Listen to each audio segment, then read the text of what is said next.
Yeah, welcome. It's gonna be a good one. Did the main get? Yeah, it did. It did. Indeed. It did, which was too bad. I was unfortunately too based. I was too funny, and for that, I'm not allowed to go live for like another hour on my main. So. I don't know. We might just stick to this one the entire time. Rachel, thank you so much. Appreciate that. Very kind of you. Thank you so much. Hey, what's up, Atris? Chris?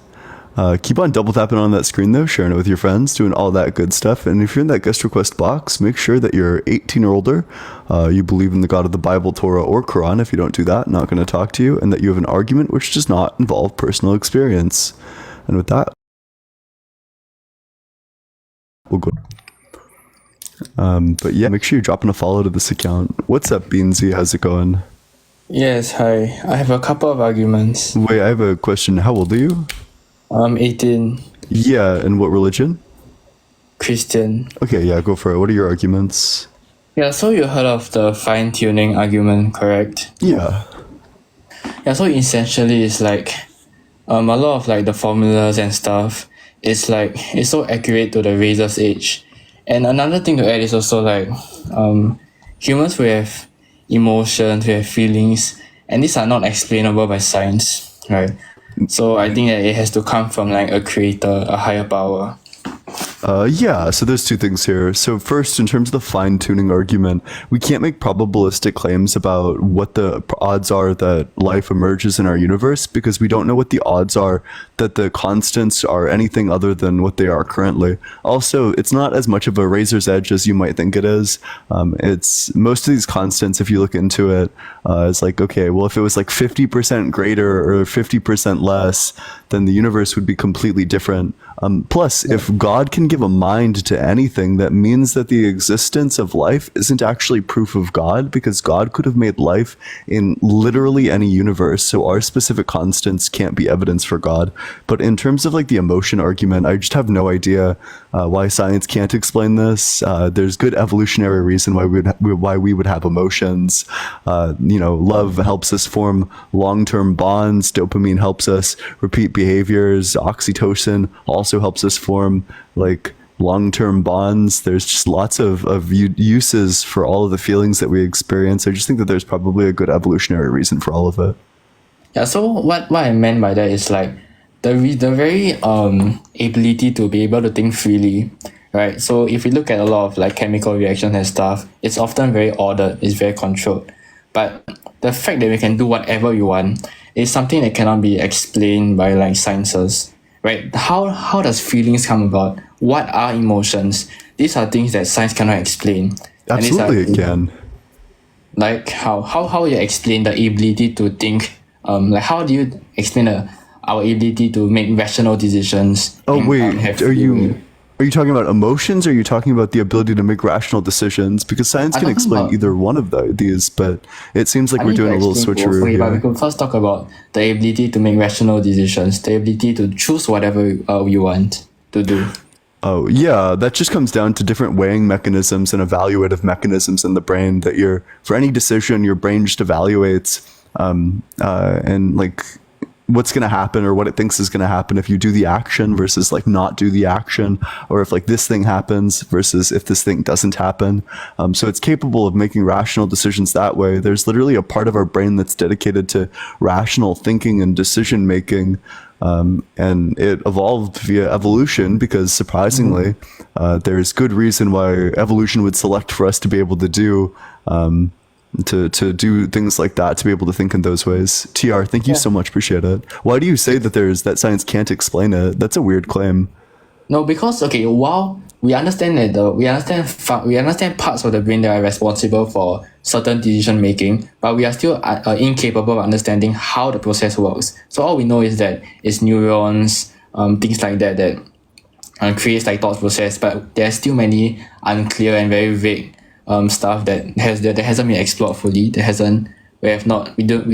still going under research, and we still don't know much about how the brain functions. Okay, wait, but why would that ever mean that God is real? Why does science hasn't uncovered this one thing yet mean that God's real? That just sounds like God of the gaps. Yeah, because the fact is that you know how the fundamental objects of nature, like your atoms, energy, and forces. So it's quite amazing how such fundamental things could lead to free will, free decision, the ability to do whatever you want. I don't really believe in free will.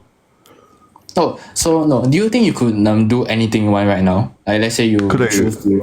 So the thing that I do is always just going to be the thing that I desire the most to do. So if I desire to do like X, Y, or Z things, so if I desire to continue stream more than I desire to press the end stream button, then I'll continue streaming. But if it was flipped, if I desired to end stream more than I desired to continue streaming, then I would probably just end stream. So I just think that we do the thing that we desire the most to do. Yes, but you could desire to do anything. You could desire to want to do anything the most. That's the thing. So it's completely free. Yeah, but you can't pick what you desire.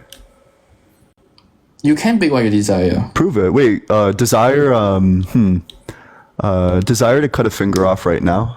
As in, if you really choose to do it, you could do it. Yeah, wait, do it. Then prove it by doing it. I mean, there are people that do it. But the thing is that... Wait, but I want you to prove it by doing it. If you can choose it, if it's your free choice, then do it. Okay, how about this? Instead of doing, can I make it rather such that it's about thinking? I could think of anything I want to. So, yeah, you can think of anything you want to, but you don't control what you want to think about. Yes, but it's the ability to think of whatever I want to. Yeah, and why does that mean that God's real? Because it's something that cannot be explained. Like the very fact that the ability, so like what I said. In what way can it not be explained? Yeah, if we look at like reactions, all this stuff, all this chemistry and physics, often the things are very ordered. So we can always know what the outcome is. We can calculate it. But in terms of the ability to think freely and think of whatever we want, this is something that is not ordered and it cannot be calculated. So I believe that this free will has to come from like a higher power, a higher creator. Oh, I mean, I just don't think so. I think that we're perfectly capable of doing that just on the basis of having these concepts in our mind, and then we can just like form these concepts together to form new concepts. Like I can imagine, because I've encountered a chair and I've encountered a table, I can imagine what it would be like for a chair to be on top of a table. Yeah, but the thing is that where does this originate from? Evolution? No, evolution doesn't answer how we get this process, how we get this thinking ability. Oh, because there's like evolutionarily advantageous reasons for us to be able to do this kind of conceptualizing, that imagination is actually a huge benefit. It allows you to make tools more efficiently to plan things out. Yes, the mechanism behind this. Like a mechanism to think freely. Oh, I mean, I don't really think that so I think that the thing you're going to do, even if you get yourself to think about something, ultimately the thing that you do is always just going to be the thing that you desire the most to do. Yeah, I'm not talking about doing, I'm talking about being able to think whatever. I can think of anything I want right now. And it's going to come in my mind. Wait, so are you talking about like, because I think that the only thing you're going to think about is the thing that you desire to think about. Yes, but even if I do desire to think about something, it's the fact that I can think of anything I want. Like, will you agree that you could think of anything you want? Is there anything stopping you from like thinking of something? Yeah, wait, could you go ahead and imagine the sun both existing and not existing at the same time? Cannot, I can't do that. You can? Yeah. You can imagine the sun both existing and not existing at the same time? That's not possible. Yeah, exactly. So you can't. Yeah. No, yes, I agree. Okay. But this is not a logical possibility though. I'm talking about thinking of any logical possibility. So if it's logically possible, then it's just your brain mashing concepts together. There's no need to posit God to explain that. We just have neuroscience. No, but being able to think free doesn't mean being able to think freely. It doesn't mean that I'm able to think of illogical things. Do you know what I mean? Yeah, but the only thing that you're ever going to imagine is the thing that you want to imagine. And the only thing that you're capable of imagining are going to be possible things. And like you can't, if you've never seen the color blue before, for example, you can't imagine a blue thing. Yes, but I'm saying that I can imagine whatever I've experienced before. Like I'm able to imagine whatever I want to. Yeah, exactly, That's 'cause of you're- course logically possible. Yeah, exactly, because your brain forms like a concept. So it just the experience of encountering or seeing that thing, your brain just creates that sensation very faintly in your mind in order to recreate it and how- allow you to imagine anything, because it already knows what it's like to be thinking about the Correct. thing and interacting with the thing. Yeah, so how the brain creates that image is not understood yet. Well, it just like replays the mechanisms in reverse for when you're actually like seeing the image.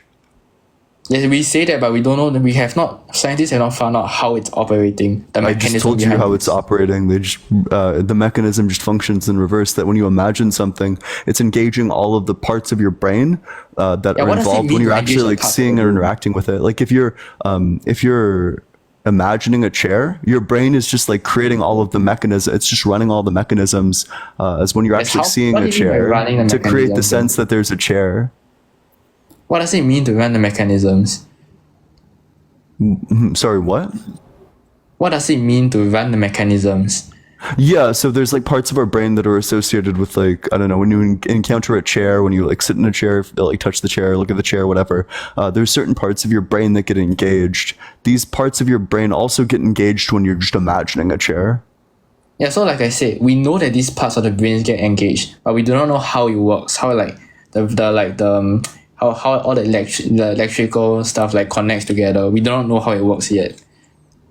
Oh yeah, but so first of all, by this logic, you would be in ancient Greece thinking that like Zeus and Poseidon existed. Just because we haven't figured something out yet, is no reason why that means that God did it. That's just a classic God of the gaps fallacy. Yeah. But the reason why I point to this because, like I said earlier, the very fundamental things we come from like forces, energy, and atoms. Right. These are things which I believe cannot lead to free decision, the ability to make free decisions, the I ability agree. to I don't think that we have freely. the ability to make free decisions. But you will agree that we could think of anything we want to, right? As long as Keyword want. So you can think of anything you want to, but you don't choose what you want to think of. I can choose what I want to think of. Yeah, wait, so I mean, if I told you anything to think of, you would think of that thing because you want to think of that, because you want to remain logically consistent. However, if you told me to like think of something or to like not think of something, then the thing that I do is just going to be a reaction to what I want to do. If I didn't want to do it, then I wouldn't do it. So in the last minute, I haven't wanted to imagine an elephant. Therefore, I never imagined an elephant. But if I had wanted to imagine an elephant, then I would have imagined an elephant. So it all still comes back to wants. All right. Okay. Yeah. So another thing I have is you often mention the part about DNA, correct? That it's mostly junk DNA. Yeah, that there's high levels of our DNA, which is junk DNA. Yeah. Just to clarify, so DNA, there's coding regions and there's non-coding regions. Yeah. But the thing is that while yes, most of the DNA are non-coding regions, like you mentioned, they are also important though. So there's like introns, promoters, stuff like that that regulates the functional part of the DNA. So yeah, we wait, so actually to need some extent, yeah, but then there is like parts of it, there's huge parts of it that are just completely useless. So in a sense, so you're saying that, but what if it's possible? Is it possible that it could be useful, just that science haven't found out the use behind No, it? we know that it's not useful, but insofar as it doesn't get expressed. You can just do the calculations based on the frequency of like deleterious mutations, for example, in order to find that this is absolutely useless because it arose via a mutation, like a deleterious mutation. Okay, correct. So this is will you say that this is a form of like imperfection in human like Yeah, creation? just that uselessness in design is imperfection. Yeah. Okay, the thing is that we Christians we say that our imperfections come from sin. So sin originates from the story of Adam and Eve. So that's not what true. Imperfection. So, I mean, that's a really nice story. Unfortunately, the science is just going to disagree with you pretty heavily here. We know that all these things existed long before humans existed, which means that it can't possibly come from humans, because all of it happened before humans. Also, we know the mechanisms by which these mutations happen. It's not sin, it's not Satan, it's one of many mutagens. These aren't like So- supernatural forces, these are natural forces. Wait, sorry. In what way is the Adam and Eve story not true? Oh yeah, I told you, I explained to you why it couldn't account for this specific thing. Wait, sorry. Could you repeat that? Like, why couldn't? Yeah, why so can't the it- reason why Adam and Eve can't account for the level of deleterious mutations is just going to be because there were similar rates of it before the fall. That when we examine the DNA of things that are fossilized, it demonstrates similar levels of deleterious mutations, indicating that like all of these other animals before humans also had tons and tons of useless DNA. So that means that humans. These rates of mutation can't come from sin because these rates of mutation existed before sin. All right. Okay, so one of the ways we look at one of the ways scientists look at fossil fuels and the records behind it is carbon dating, correct? I'm no, not for There is carbon fossils. dating. Yeah. Not really for fossils. That's more of like I think that gets used in archaeology, but no, because it's capped at 50,000 years. If you want to look at like a more thorough dating method, you could look at uranium lead dating, for example. Okay, correct. So these dating methods often can be very inaccurate though, due to erosion and stuff like that. Wait, do you have a source saying that these things are highly inaccurate? I don't have you right now with me, but Okay, because I've looked into this and they're actually highly accurate. It's accurate within okay, now I'll like just trust you for that. plus or one or like I think like 1%. It might even be less than that. That these methods are highly accurate. Okay, so another question I have is, it's not personal experience, but rather the fact that there is like many people out there with personal experience about meeting God, experiencing, interacting with God. So I don't think that we could really discredit the billions of like interactions with God, correct? So there has to be some Watch form me. of- Yeah, I yeah, can. but What's the very stopping fact you? that, yeah, the very fact that there is billions of people with stories, right? It has to mean something. Why is it that they all coincidentally have the same experience with God? Oh yeah. Why is it coincidentally that all of the like Hindu people have the same experience with Vishnu? It's because I mean, it's indicative of like cultural signifiers, that there's parts of our brains that are associated or that contribute to spiritual experiences to add lots of feelings to a time when they're unwarranted, which creates the feeling of like a presence or like, you know, just like a warm embrace or whatever. But that's not because there's like something embracing you or because there's an actual presence. It's just because your right temporal lobe is acting up. There's no reason to, it's just because you're like attaching like feelings and emotions of closeness. You're essentially engaging and falling in love with like an imaginary friend is the explanation for spiritual experiences. okay, but some of the spiritual experience, yes, people who are Christians, they do have spiritual experience, but I'm also talking about people who are not Christians, people who have very minimal experiences and interactions with Christianity as a whole. They do see Jesus and they do see So like, how will you explain that? And Yeah, I mean, the same stories. they have the exact same stories in literally every other religion, and I'd say it. I mean, either there's a naturalistic explanation for it or it didn't happen. It's going to depend on this specific story, though. So what you think that it's not specific story, it's about accumulation of stories. Yeah, I mean, if you have data on this, but what every study seems to indicate. So, okay, people with temporal lobe epilepsy are much more likely to have religious experience. Why would that be the case? I'm not sure. Yeah, I'll tell you why. It's because spiritual experiences come from not God or like Satan or whoever, but from the right temporal lobe. There's just no, this makes perfect sense under my worldview. I can account for all of these data points, but that's a data point that you can't account for. It would be weird if God is visiting the people with temporal lobe epilepsy more than he's visiting anybody else. That would be strange. All right. Okay, how about one last argument would be about it's similar to the contingency argument, but the only difference is, I would say, is how everything there's an explanation for everything, correct? Is there an explanation for God? Yeah, so the idea is that similar to the contingency argument is that if we keep going back the cycle, right, it will lead to the issue of infinite regress, correct? So my argument is that God is there to stop the infinite regress because it's all powerful, it's above space and time. So it's able to do that. So you run into problems though, because if your claim is that everything needs an explanation, but God doesn't need an explanation, then you can't make the claim that everything needs an explanation. Okay, so maybe I won't make a claim. I'll make the claim that everything needs an explanation except God, because God has to be necessary in order to stop this chain of infinite regress. Oh, okay, wait. So then I could just say that like the infinite regress is true, and that's going to be more parsimonious than carving out like a super arbitrary exception. I can just say that everything has a cause, and that just goes back infinitely. Yeah. So similarly, it has to stop somewhere. So the necessary, because it will lead to the issue of infinite regress. So there has What's to be the problem with that? I'll say. I think the problem is, I think it's less reasonable. It's less likely that the problem of infinite regress will be true.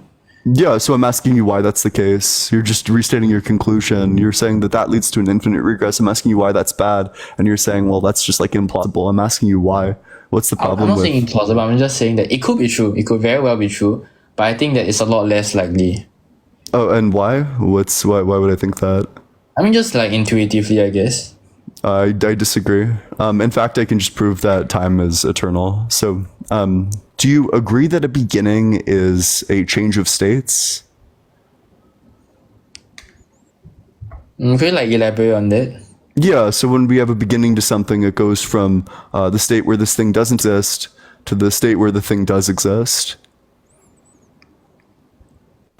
A beginning is a change of states, that in order to have a beginning, you need to change from one state to the next.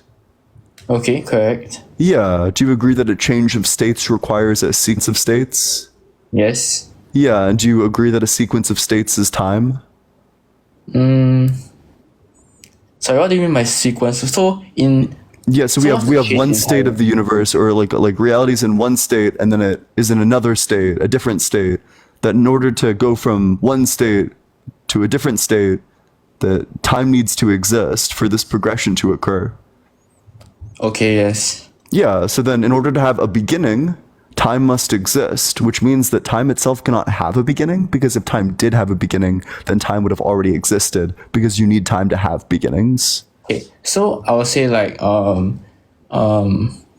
so the concept of time, right, is our concept of time is different from God's concept of time. So he could view it very differently. So this is like different dimensions, right? So as we move on from the third dimension to fourth dimension, we realize time could have very different abilities and features. So this is similar. God is in such a higher dimension that his view on time is completely different from ours. We do not have the capacity to understand how he sees time. Yeah, I mean, that's your presupposition. That's not my presupposition. I certainly don't agree that any of that's true. And in fact, it seems like you have no critique of the view that time has existed forever.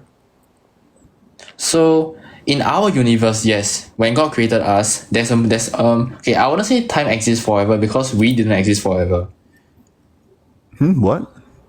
I wouldn't say time exists forever in the sense where because we did not exist forever. I'm not sure what's the relevance. I think the universe was here long before we came here, and the universe will be here long after we came here. That's just what physics seems to indicate. Yeah. So in Christianity, it says the universe wasn't here forever. God was the one who created the universe. Wait, can you say that one more time? I think I missed that. Yeah, sorry. So there's a presumption that the universe existed forever. But the thing is that God created the universe. I disagree. I mean, yeah, that's just not my presupposition.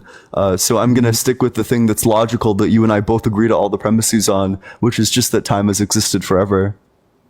Okay, sorry, I'll take my words back on that. So I don't think time existed forever. So okay, I think then let's go back through the premises, because you need to reject one. Do you agree that a beginning is a change of states? Okay. Do you agree that a change of states it requires a sequence of states? Yes. And do you agree that a sequence of states requires time? Nope. Okay, wait. So, can you tell me how we can have timelessly two states at the exact same, like two states simultaneously? Okay, but the thing is that wait, give me some time to think about it. While we do need to have time for the sequence of states, so wait, sorry, I agree with the premise that we do need to have time. But the thing is that time can be created by God. Well, okay, wait. But time can't have a beginning, so time can't be created by God. Why? Like, Because we it have to can't have a understand that our beginning. There concept- can't be like a first moment in time. Why not?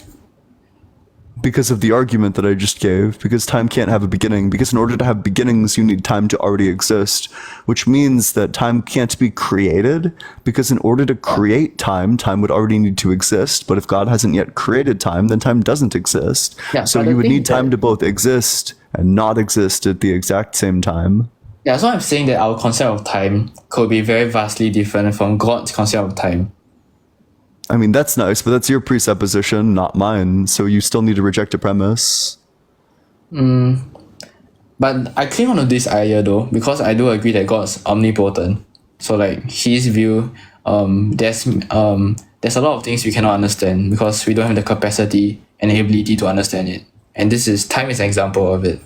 Yeah, and that's nice, but that's just not a rejection of a premise, which is what you need to be doing. You gotta tell me which premise you don't agree with. Could you just list out the whole premise? Yeah, so first premise, the beginning is a change of states. Yeah, just list it out, it's fine. Yeah, a change of states requires a sequence of states. A sequence of states requires time. So that's it, that's the premise. Yep. Yeah, those are the three Okay, premises. so for the states to exist, so let's look at let's say like okay, water, right? Ice, water, and water vapor. Ice to liquid water and water vapor, correct? Yeah.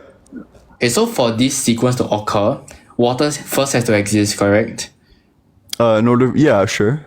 Yeah. Will you say that these are things that exist after time?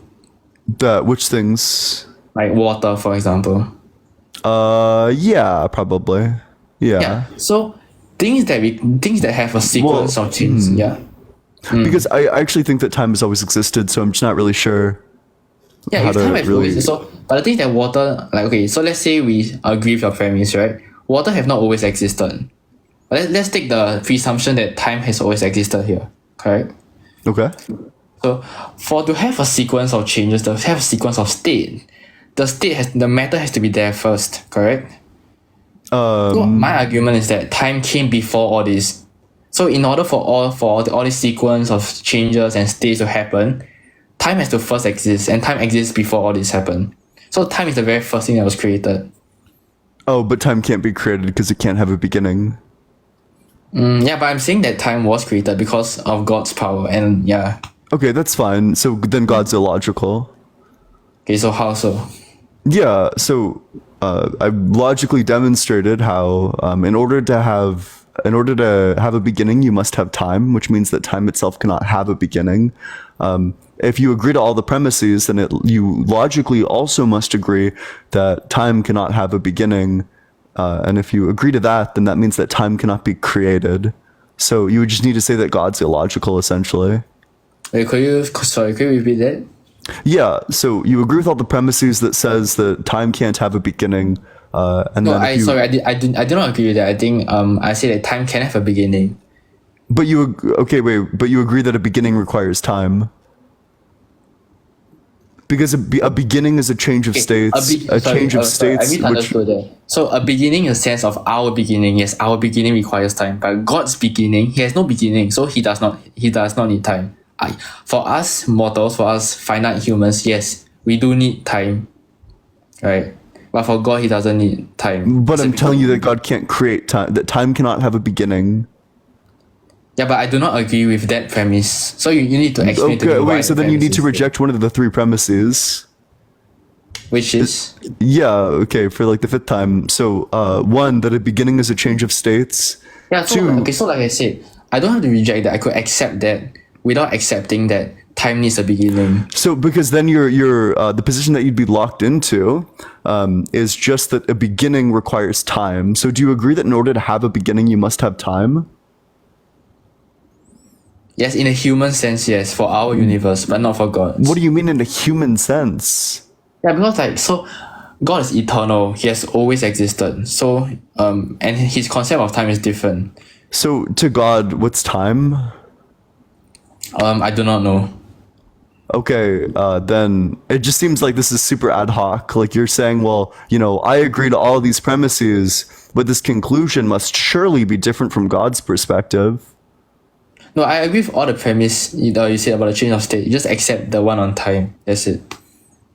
Yeah, so the conclusion to the argument is that time cannot be created. You know what? I think I'll think about this first, because Okay. I'm a bit confused as well. But yeah, Yeah. I think it was nice talking to you. Yeah, appreciate you coming on up here. Okay, thank you. Make sure you're double tapping on that screen, sharing it with your friends as we go to the very next guest. Make sure you're dropping a follower as well, sharing it with your friends. I don't know. Let's get all the way up to 50K. Hello. Hey, what's up? How's it going? Hello. Hello? I'm good. How Hello, old are can you? hear me? Yeah. Wait, one sec. Can you hear me now? Yeah, how old are you? Oh, today's my birthday. I turned 19. Yeah, happy birthday. Everyone give Thank Hennessy you. a big happy birthday in the comment section. Thank you. Anyways, I'm gonna, one sec. I'll be like 1 second. I'm just gonna get my iPad because I've got a step-by-step thing, justification. You gotta pull up the dialogue tree. I need or? to pull up the screenshots. Yeah. 1 second. I don't know where I put my iPad. Okay, I found it. So yeah, if you think anything is confusing, just let me know, because I don't think anyone would many people understand this. Okay. Let's. How many premises? There's not too much. I forgot. It's around. Not too much. Gotcha. Okay, so it's just loading. Sorry, my iPad's a bit old.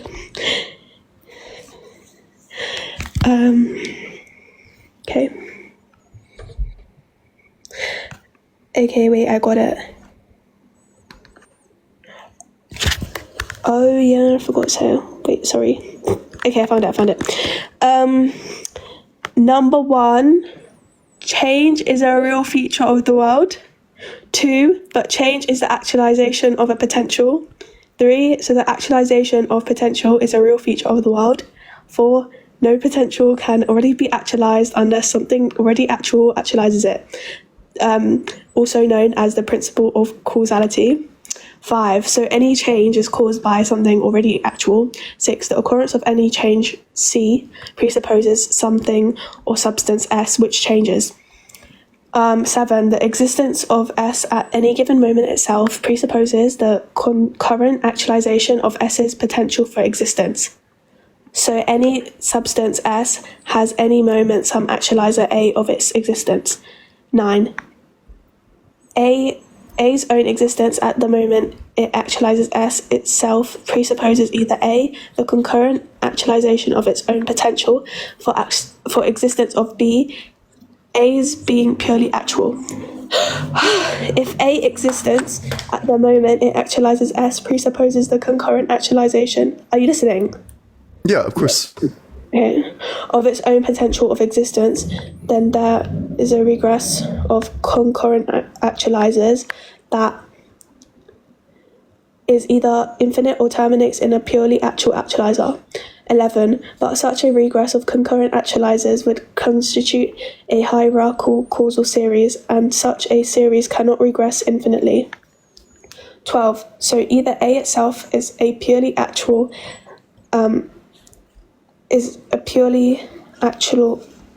sorry, I lost where I was. Or actual actualizer, or there is a purely actual actualizer, which terminates the regress that begins with the actualization of A. 13. So the occurrence of C and thus the existence of S at any given moment presupposes the existence of a purely actual actualizer. 14. So there is a purely actual actualizer. 15. In order for there to be more than one purely actual actualizer, there would have to be some differentiating feature that one such actualizer has the as that the others lack. 16. But there could only be a differentiating feature only if a purely actual actualizer had some unactualized potential, which, being purely actual, it does not have. So there cannot be such differentiating feature, and thus no way for there to be more than one purely actual actualizer. So there's only one purely actual actualizer. Can I get the argument for premise 11? Premise 11 is, but such a regress of concurrent actualizers would constitute a hierarchical causal series and such a series cannot regress infinitely. That one. Yeah, what's the argument? Well, I'm just saying that because of premise 10, premise 11 explains that. So wait, so your justification for premise 11 is the premise before it? Yeah. Well, no, it's fine. Or, wait, are you talking about Why is infinite regress not possible? Oh, that objection will be answered later in the thing. Don't worry. Wait, do you have more premises? Yeah, I have 40. Oh, okay. Gotcha. Well, can I just give you an argument that can just take care of all this straight away? Yeah, go on. So we don't got to do that? Okay, so the argument's just going to be that time's always existed, which means that, in fact, there is an infinite regress. Okay, but the Grim Reaper's paradox defeats infinite regress. I'm going to give you 3 premises, and then we'll see if you accept all of them. Okay. You need to reject one, otherwise time's always existed. So, okay. Premise but do you think that the Grim Reaper's paradox defeats the infinite regress? I don't see why it would. Okay, well, go on. Yeah, someone didn't watch the new Majesty of Reason video. So the first premise is that a beginning is a change of states. A beginning is a change of states. Yeah? Yep. Second argument is that a change of states requires a sequence of states. A second what? A change of states requires a sequence of states. Yeah? Yep, and a sequence of states requires time. Yeah? Yep, so then a beginning requires time, so time cannot have a beginning, because in order to have a beginning, a necessary condition of that is the existence of time, which means that in order for time to come into existence, say by creation or some other beginning, time would both need to exist and not exist, contradiction, therefore time has always existed, meaning that infinite regress is true. Yeah, okay, but the Majesty of Reason uses UDP responses, which Rob Coons destroyed. Oh, well, I'm not using a Majesty of Reason response. What I'm using is an argument that I made. So do you want to respond to the argument, or? I'm just saying that this argument is very poor. You agreed to all the premises. I agreed to, I listened to all of the premises. So which premise do you reject? The first one. That a beginning is a change of states? Yeah. So you think I think a beginning, gotcha. you don't need a change of, sorry. So in the context of this, you would say that time existing is identical to time not existing, is that correct? Sometimes you have to look at the bigger picture. What was my question, and how does that answer it? Yeah, no, because in a hierarchical causal chain... Wait. Not the dialogue tree. What was my question? Your question to me was the argument for premise 11. No, the question I just asked you. Were you not listening? I have short-term memory loss. Gotcha, I see. So let's put our listening ears on this time. So do you think that the universe without time is identical to the universe with time? Oh yeah, sorry, I tripped up on that part. My mistake, my bad. We're moving a bit off topic. Can we go back? Wait, no, because I just need the yes or no. Do you agree or disagree? Well, I disagree.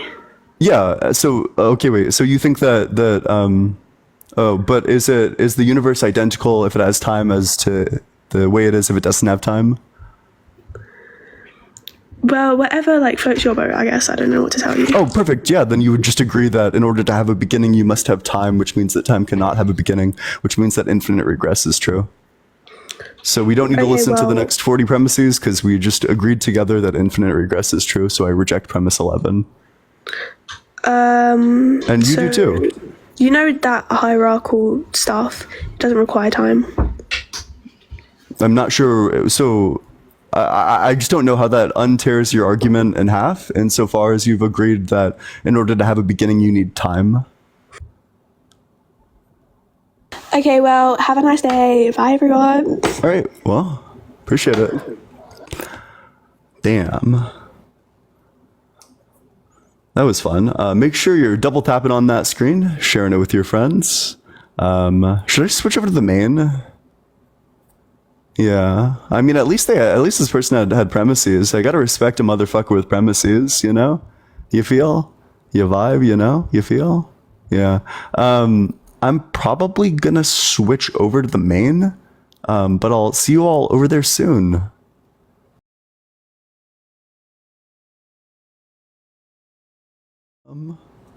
Welcome. Hey, what's up, 404s? How's it going? How's it chilling? Yeah, I just had some fun debates. I don't know what the deal is, but for some reason, when the streams are like small, you get all the people who have like actually formulated a thought on this topic before. Rachel, thank you so much. Appreciate that. But then when the streams get big, there's just like an influx of people who have literally never thought about this before and are like constantly just on the verge of tears. I don't know. I don't know why this is selected in this way. Yeehaw. Thank you so much, Billy. But no, that was fun. I love that. Just proven that the time argument works against everyone. Target 0, thank you so much. Make sure you're double tapping that screen on up, sharing it with your friends, doing all that good stuff as we go to. Hey, thank you so much for the sent subscription. Welcome to the community, everyone who received it. What's up?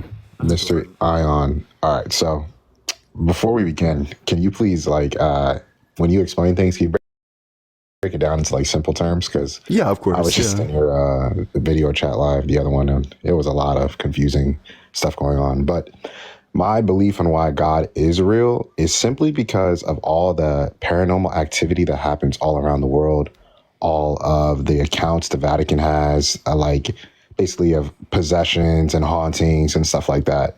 And I know people may say that could be a bit of a reach because it is possible for things to be edited and things to be misconstrued, and there could be a whole bunch of theories. But I believe that every single thing can't just be fake. You know what I mean? In simple terms, pretty much. Yeah. So I've to take into account the paranormal activity, I consider it, and then I come to the conclusion didn't happen. There's no evidence for anything paranormal. It can't be recreated scientifically.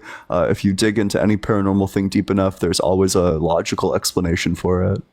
You believe that for every single account? Yeah, I'm a naturalist. I don't believe in supernatural stuff.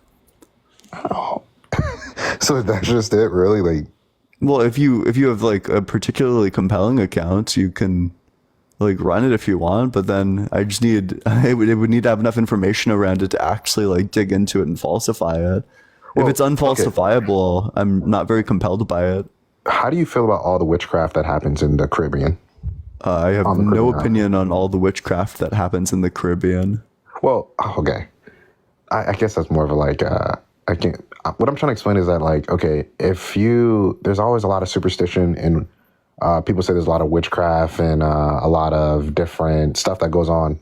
I guess you would say supernatural. And I know you don't believe it, but why would you think that most people around there do believe it then?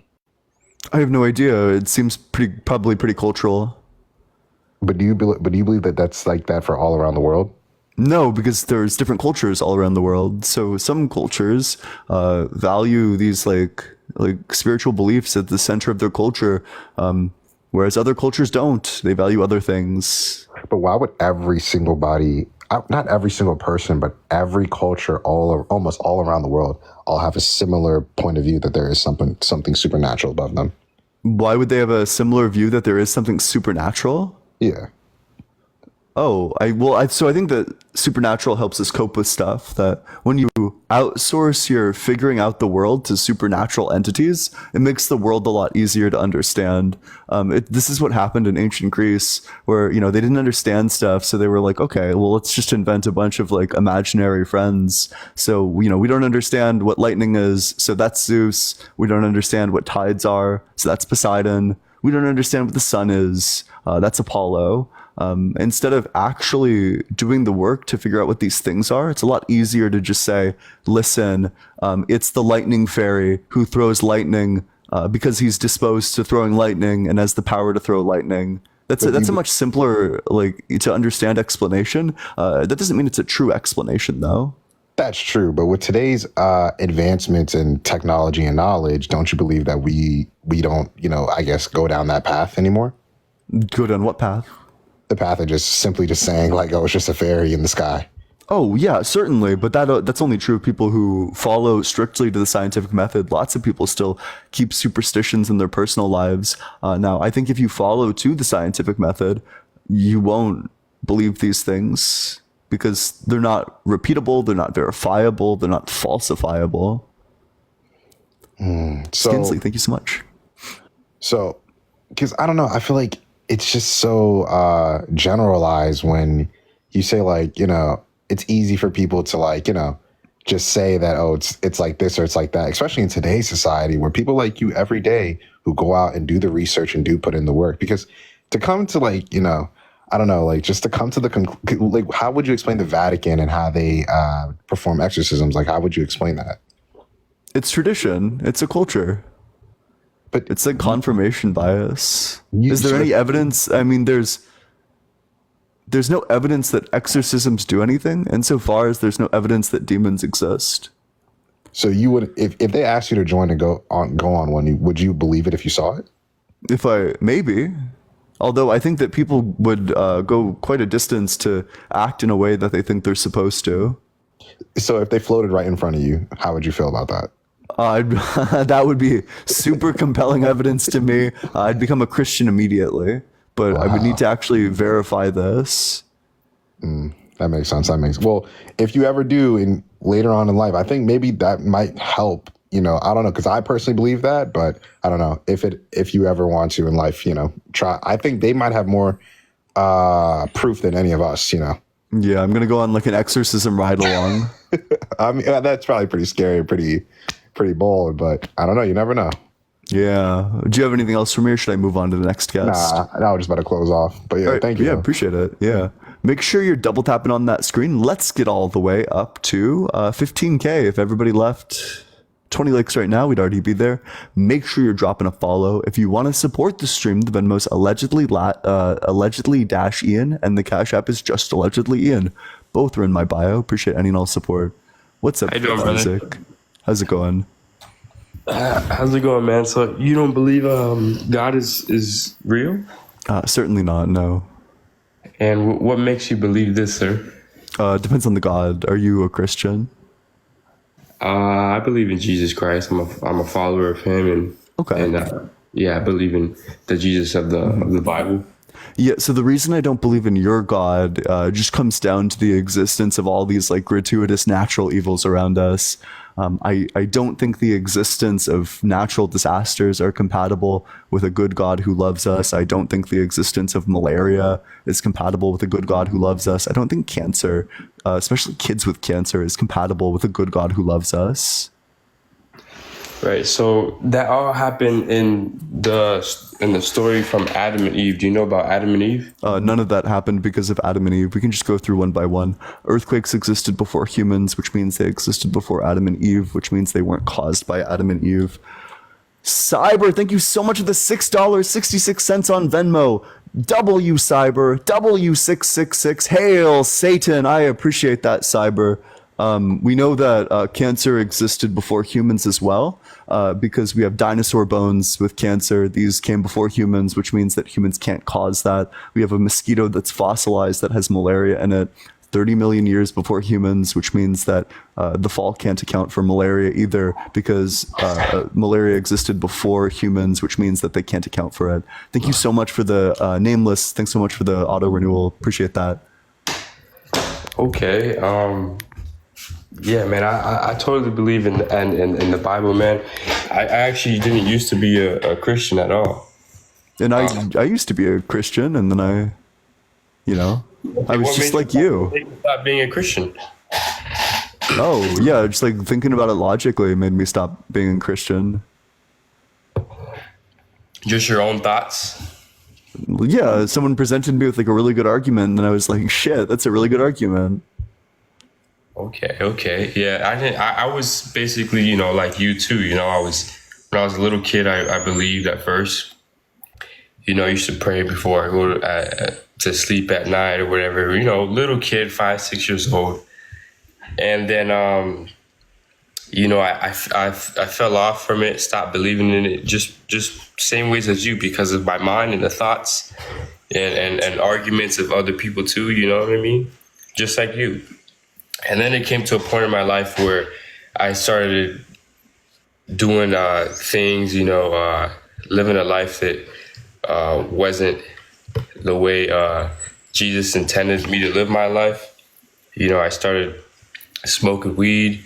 I started fighting people. Wait. I'm not too interested in like personal experiences or like testimonies. I don't want a testimony. I want an argument. Do you have an argument for why God exists?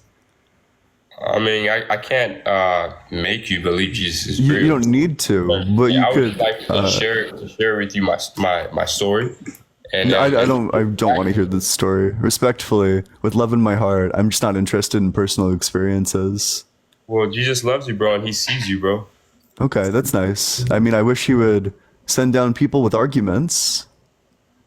What do you mean, like an argument? I mean...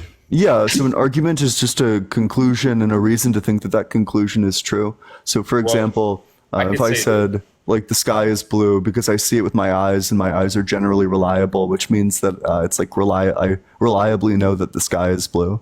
That would be an argument for why the sky is blue.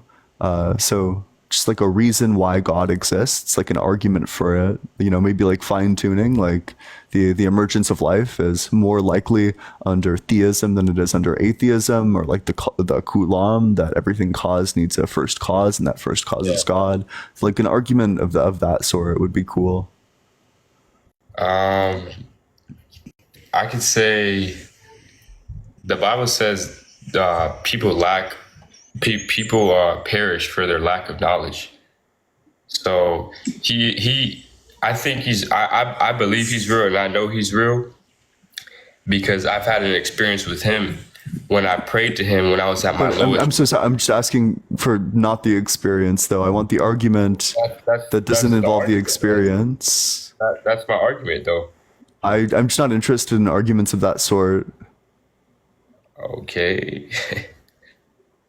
Yeah, man, he's real, brother. He loves you, bro, and I hope you feel it, man, and I hope you feel the presence of the Holy Ghost right now. Yeah, well, do you got anything else for me? Should I move on to the next guest?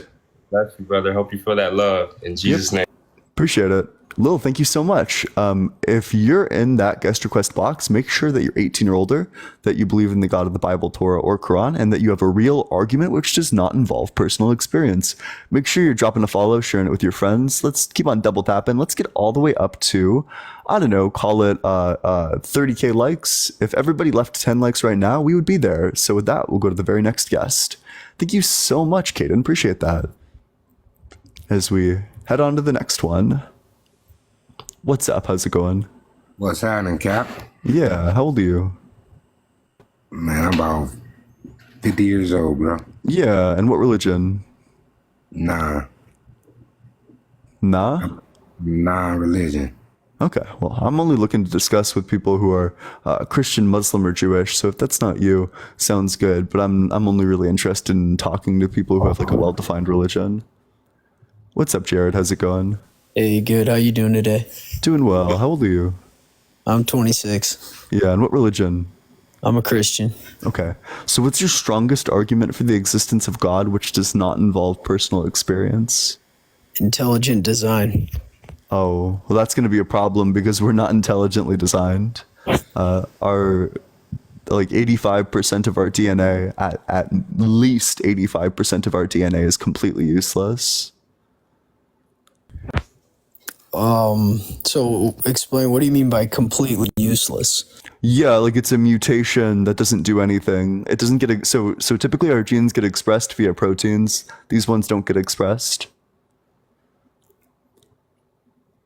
Okay, I mean, we could talk about genes and proteins, but there's a lot of other functions in the body that function for a specific purpose. But it seems like this is like a very unintelligent design to DNA. That DNA specifically has been designed like horribly. I don't know. I mean, it holds, like DNA holds all of the other functions in place. So I would say it's the foundation of all the other functions, wouldn't you say? Yeah, but that only takes 15% of it. Now, you eat foods, and these foods contain like amino acids, for example, and then like the nutrients from the foods that you eat get converted to DNA. So a lot of the nutrients that you consume go to a place where they don't do anything. That's a really inefficient way of getting nutrients. It's a really inefficient allocation of them, putting resources to something that's completely useless when only like 15% is actually essential, and huge portions of the rest are just completely useless. Okay, now, for the sake of your time and mine, as we go deeper into this, I want to preface it with, I'm not that deeply educated in, how proteins and, and like all the other functions of the body work. I guess I would say, like, my question would be, you say that 85%, I think you said, it gets stored in stuff that just doesn't get used. Yeah, 85% of your DNA is useless, yeah. So I guess that's why I preface it with I'm uneducated on it. So what do you mean by it doesn't get used? Like, you know what I mean? How does it... Let's like oversimplify a little bit. So let's say that you have like genes, and let's say that these are like your leg genes, that you need like these genes to turn on, otherwise like you don't have legs. So when these genes get expressed, that happens via like the formation of legs. This is like a radical oversimplification, so don't crucify me in the comments. But then, so we know that these genes get expressed, that they actually turn into something in your body, and we know that the rest of it doesn't do that. It's useless. It's functionless. That's simply not a thing that it does. Okay. So you said they, roughly 15% gets used for, I would assume, motor function, or what? Will, thank you so much. Just for all of you is just like the 15% that gets coded.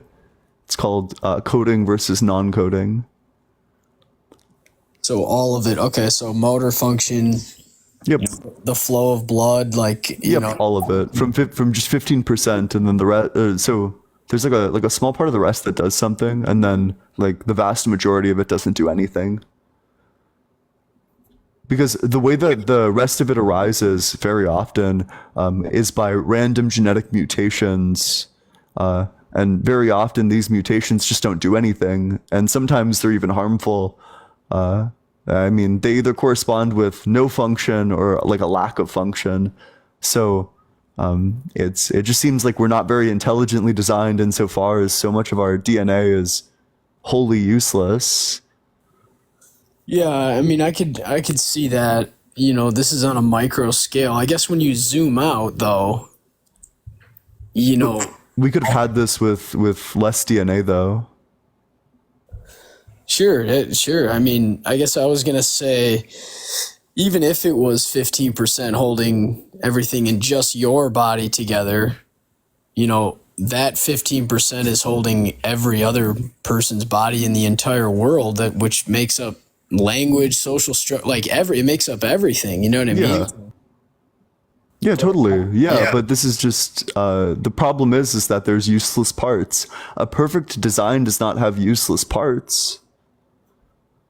Okay, yeah, I guess now we're getting into the argument of, I would say I believe we were made perfect, but then, of course, sin happened, and that's kind of what a couple guys before was saying in the Garden of Eden. But that's gonna run into like a pretty big problem insofar as your argument is that we were intelligently designed, but then you're giving an explanation in your worldview for why we actually wouldn't know if we were intelligently designed. That nothing about our body is an indication that we were intelligently designed if you think that sin entering into the world changed something about our body.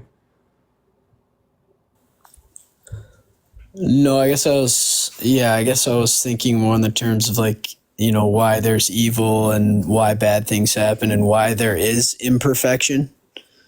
I would say it's mostly attributed to our decision in the Garden of Eden and how we decided to not follow what, God instructed us to do. And so, I guess that's what I was saying. That's why we have evil and destruction and deception. Okay, so I think I'm gonna challenge you on that because I think the Garden of Eden story is just on-face nonsense. That's like, this to me sounds ridiculous, that because one person ate a fruit that she wasn't supposed to, that now infinite generations have to suffer consequences which God could easily prevent. Why would God not just prevent these consequences? Yeah, that's a good argument. I would say that not everyone has suffered because of, maybe not as bad as others. So what I'm saying is, there's people, there's family groups, there's, cultures all through the story of the Bible, that escaped God's wrath because they obeyed him. They didn't suffer because they followed what he said and they followed his instructions. So it hasn't been everyone that's suffered to the same degree. But I guess then I would go to, in terms of eternal suffering in the afterlife, that's why God had to put all the suffering on one man so he could free all the other men, I guess. That's kind of my... Oh, then that just creates more problems for you. If he put all the suffering on just one person, then we would expect that there's now no longer consequences from the fall. But our DNA is evidence in your mind that there are consequences from the fall still, that because our DNA is imperfect, that's evidence of the fall. But if Jesus took all of the punishment for the fall, then that would indicate that we no longer suffer the consequences from the fall, but we still do. Yeah, that's a good argument. Why is there still suffering if this Jesus paid for everything and took all of our sins away and, supposedly made everything good again, restored everything? I guess it really starts in the spiritual realm, and it's tough to relate, physical to spiritual and present evidence for that. That's where, I'd probably lose every day because I can't just snap my fingers and say, look, here's an angel, here's a demon. But yeah, I think in terms of eternal suffering in the spirit realm, which when we all die, I think we exit our physical body and we still exist in a spiritual sense. He paid for all of that. So, that's, I guess, why we're still in this time of suffering, but we have assurance and we're covered by the blood of Jesus that the eternal punishment has been paid for, so I hope that makes sense. Yeah, no, I mean, I just don't believe any of that, obviously. I have no reason to think that literally any part of that is true. Do you have any evidence that that's what happened? Yeah, I guess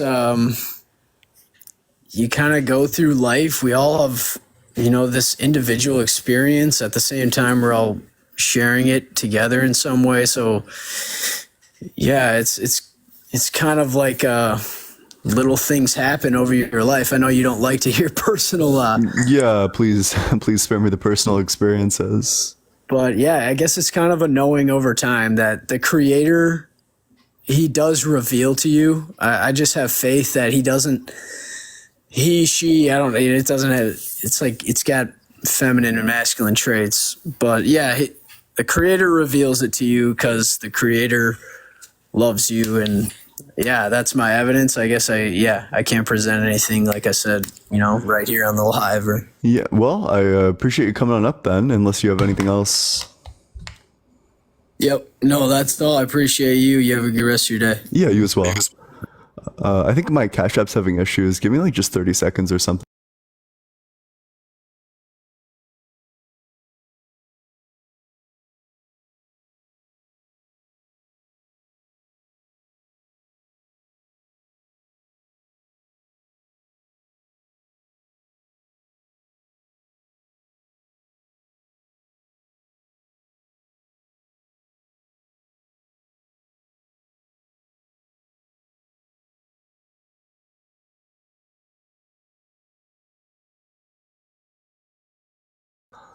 All right, I have no idea what's going on with my Cash App. Sorry about that. Looks like it's only going to be my Venmo for today. Sorry, I'll get this. I'll get my Cash App fixed for tomorrow. I apologize for that, but make sure you're double tapping on that screen, sharing it with your friends. If you want to support, there's still the Venmo. Venmo's allegedly -Ian. Appreciate any and all support. And with that, we can go to the very next guest. Keep on double tapping that screen on up. Let's get all the way up to 50K likes.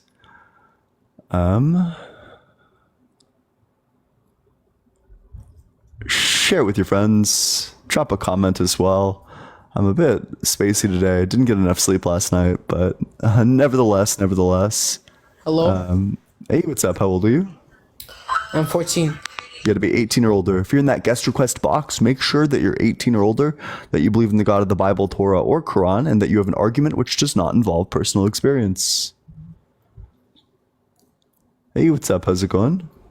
Hey, thanks for having me on. I'm 23. Okay. And what religion?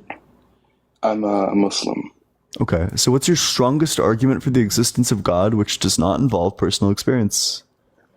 So I wanted to ask about the boundaries about like what you would consider an interpretation of God, because I would argue you can get a pantheistic interpretation of God through Islam.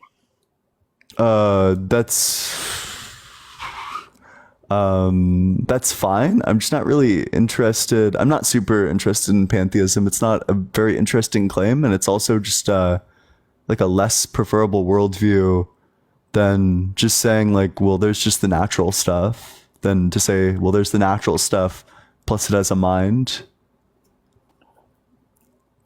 Well, I mean, it isn't necessarily like a mind, but regardless of that, like if your conceptualization of God is different, then because I agree, like I like the image of the bearded white man in the sky with a X through it, because like I don't like agree with that at all. But you know, there's branches of Islam, like through Sufism, that see like a lot of scholars like recently have compared it to like the Force from Star Wars. You know, which isn't like. Yeah, wait. So I think that this how is would you probably engage like with that? it's I don't know, because so do you believe in like an afterlife? This just seems like very like not in line with the Quran. It's complicated because I've this isn't the first live stream of yours I'm on. I've been watching a few, and I've seen a bunch of Muslims come on, and you bring up certain things from Islam. I don't think you're being fair in just looking at the Quran when it comes to understanding the boundaries of what Islam like structurally is like trying to say, especially because like the Quran isn't like a legal like text. Like a lot of it is narrative, a lot of it is very historically contextual, and a lot of the legal and like philosophical like stricter boundaries around ideas start coming through like post discourse of the Quran, which is just as equally valid. Maybe, but you still need to give an account of like what the verses are that I'm reading. Like the one that says that non-believers are going to be like tortured forever in hell. Do you think that that's literal? Do you think that that's metaphorical? If it's metaphorical, what's it a metaphor for? What's the metaphor? I think some of the mystical schools of thought have argued that it's figurative for you just kind of having a, like, regardless of someone's like spiritual like attunement in like a certain area, like they can leave behind like a bad context of things, you know, like it is also referring to like the general state of things that, in which one departs their life. And I don't think so. I disagree with this characterization wholeheartedly, that leaving life is the same thing as getting tortured forever. I think leaving life, I don't know, after like a good long-lived life, that sounds like super peaceful, just an eternal rest. But no, I don't think leaving life should be framed as like eternal agony. And also that distinction doesn't make any sense, because it specifically talks about that being true of non-believers, that non-believers suffer like eternal agony, whereas believers get to go to heaven. Mac, thank you so much. Appreciate that. I've heard this point brought up on a bunch of the previous live streams, and I had a bunch of things that I wanted to refer back to. So one of them is and this is why I think it's unfair to just look at verses of the Quran, because there are important hadiths that were tied to the Quran and the standardization of it, like 150 years after, of course. But so which one gets you out of the like, in my opinion, completely unjustifiable view of hell in Islam? There's a famous story of the Prophet Muhammad, and there was this lady, I think, in the village who like refused to accept the message of Islam, but she wasn't really like, you know, just like the crazy like lady like in the village. Didn't really bother anybody, but you know, she just kind of did her own thing. But she really loved taking care of the cats and like, or the pigeons, or like it was a specific animal. And if I remember correctly, the hadith goes, and it was because of the care and love that she had for that like even though she didn't accept the message of Islam, like there was something pure and like really valuable in that like grants her a path to Jannah, to heaven. And it's a similar thing that like you'll see, like I grew up in an area where my teachers would say like, oh, your Christian and atheist friends will go to hell. Whereas like people in my religious and like spiritual community would be like, no, that's not true. Like, yeah, it matters more to be a good person than to be like a good conforming like person with like one set of rules. Gotcha. So your best case scenario at that point just becomes that your book is contradictory. That's like, you know, that is like the best case scenario. In what sense though? Because like there are moments where there is like, again, like you would say contradictory as if you were comparing to legal texts, but the Quran isn't a legal text. No, it's like in a philosophical sense, that if there's ways to get into heaven, if not every non-believer will be cast into the pits of hell, then there's a contradiction insofar as you would have to affirm that every non-believer gets cast into the pits of hell, and also not every non-believer gets cast into the pits of hell. And unless, of course, you want to reject the Quran verse that's like very clearly telling you what it's about. There's Quran verses that you can also tie to other hadiths and other Quran verses that explicitly will make the case that hell is not, in fact, eternal, and that hell, at some point, like, God's love and mercy will like shower over everybody there, and they will eventually be accepted into heaven. Yeah, And that's just I remember searching this unfortunately that's just like super not what it says in the one verse, I'm sure, but again, why would it say it in any verses if text. it's not true? Because for the same reason that there's verses in the Quran that specifically talk about like targeting like Jewish tribes, because again, it's historically contextual, and the way that it's organized isn't chronological. When it was standardized, it was just standardized from longest to shortest surah, but it ignored the chronology in which these like verses were revealed, thus getting rid of being able to tie them to specific things. So, but there are verses that are historically accounted for happening around certain battles, around certain like targetings of like hostile like tribes that were Jewish or were pagan. So did God change his mind? No, it's like this is all you've done is just create lots more problems for yourself. You've just said, yeah, well, you're pointing out this one contradiction, but that's just like all these other contradictions. That doesn't make your Well, argument there's- better. It makes it a lot worse. No, if any, I would argue it just introduces one into the vast world of like theology and philosophy in Islamic history, because there's a lot of account for a lot of these. It's just, I would argue that just looking at the Quran is an incomplete picture of Islam. Oh, but then you just need to give you need to give an explanation for why it says that everyone's going to hell, or that why people are going to hell forever. Okay, wait. So this is 968. Allah has promised the hypocrites, both men and women, and the disbelievers an everlasting stay in the fire of hell. It is sufficient for them. Allah has condemned them, and they will suffer a never-ending punishment. So it says everlasting stay in the fire of hell. They will suffer a never-ending punishment. Twice it says this is forever. Why would twice it say this is forever if it's just figurative? I think one of the examples I like using when talking about the descriptions in the Quran is, are you familiar with Ramadan and Ramzan? I'm familiar with like the name of it, but Like the practice that like you start your fast of the day like when the sun goes down, and when the sun goes up, and you break it when the sun goes down.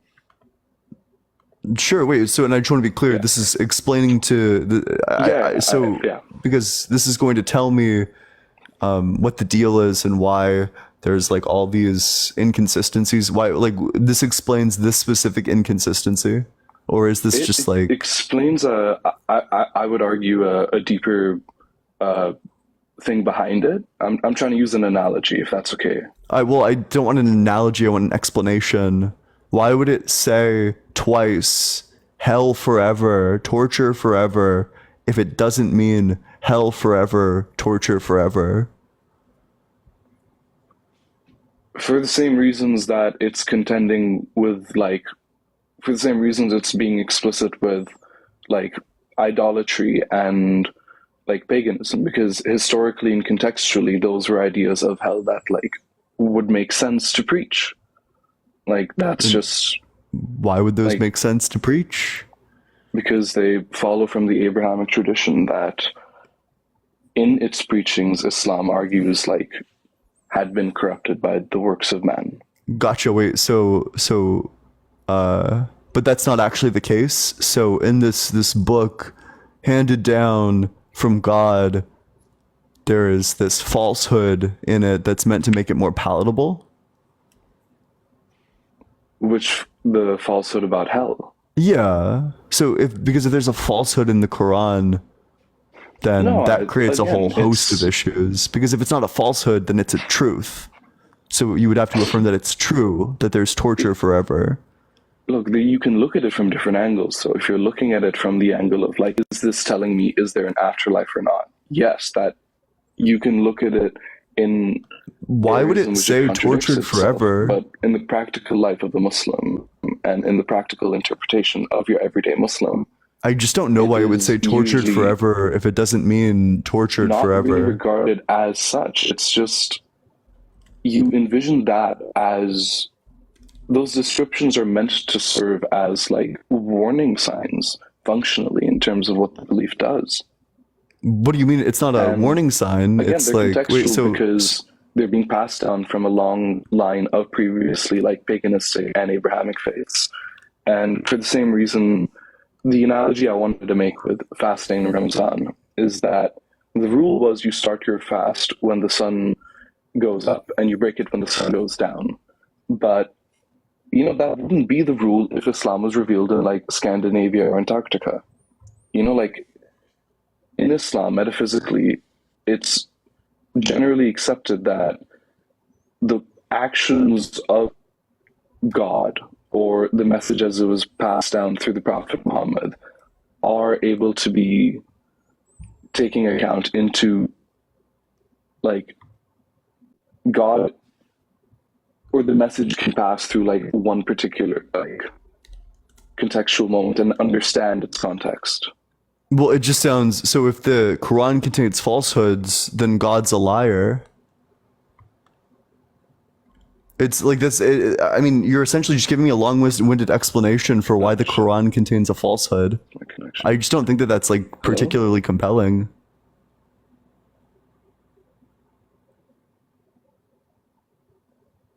Hey, sorry, I think my connection went to shit. Yeah, well, I was just saying that I don't think it's compelling to give me an explanation for why the Quran contains a falsehood. If you agree that it's a falsehood, then suddenly I have no reason to believe anything in the Quran. If you agree that it's not, so if we understand truth to be something that is in line with reality, and you think that this is not in line with reality, then this is a proposition which is not true. If the proposition isn't true, then it's false. If it's false, then there's a falsity in the Quran. No, Which of those steps? Because at this point, I'm just going to need you to reject a step of that reasoning, because that reasoning is like really simple, and I think you just need to reject a step. It's not that I reject your reasoning per se. I reject, I think, the conclusion that you'd come to after that. Okay, but you agree that there's a falsehood in the Quran? No, I don't agree that there's a falsehood. Okay, then we need to go through the reasoning, and you need to reject a step. Because the Quran is a text, and it is interpreted by other people in whatever possible way they can. Okay, wait, hold on. People can interpret it figuratively. I need you to reject a verse, so I need you to reject a premise then. So, the first premise is that the Quran says you reject which one? I reject whichever aspect of it defines there being a falsehood in the Quran. Yeah, that's the argument. That's the conclusion.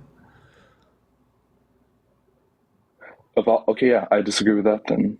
You can't disagree with the conclusion. You need to disagree with one of the premises. This would be like going up a staircase.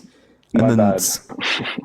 I'm losing myself between premises and conclusions. Yeah. So this would be like going up a staircase and then saying that you're not at the top of the staircase. If you accept all the premises, then you also must accept the conclusion.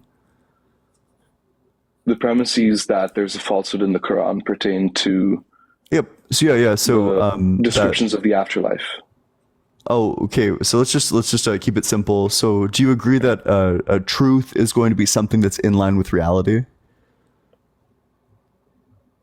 No, I think there's more definitions of truth from the phenomenological. Yeah, could you give me which definition of truth are we functioning under? And I don't want like a long-winded explanation.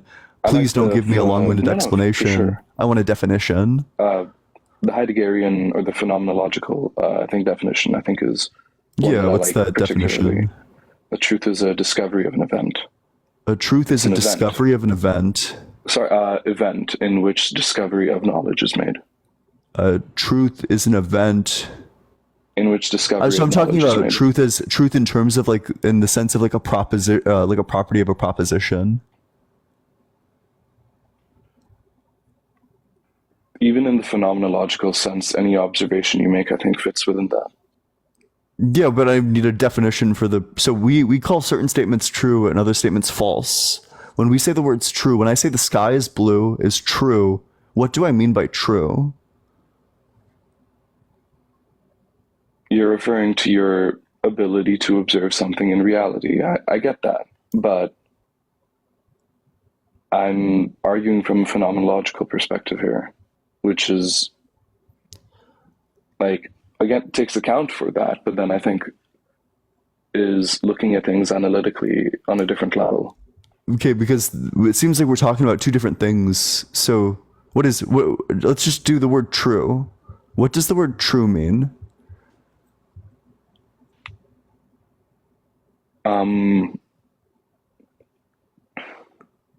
I don't know the Heideggerian extrapolation from that, but I would, again, I think notions of truth and falsehood are like, yeah, of course you can base them in objective reality. Like, yeah, the sky is blue.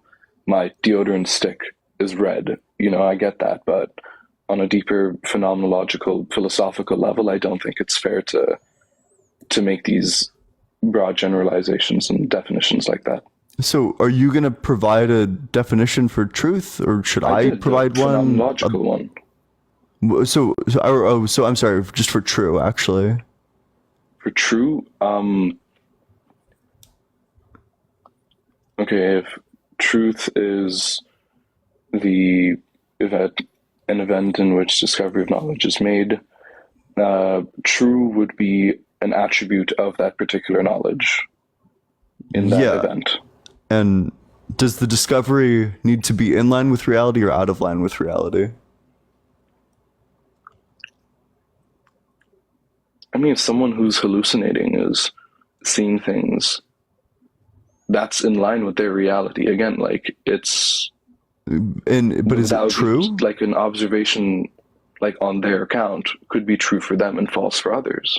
Gotcha. Wait, so you would say that if someone is literally hallucinating and they see a big purple dinosaur, you would say that it's true that there's a big purple dinosaur in reality?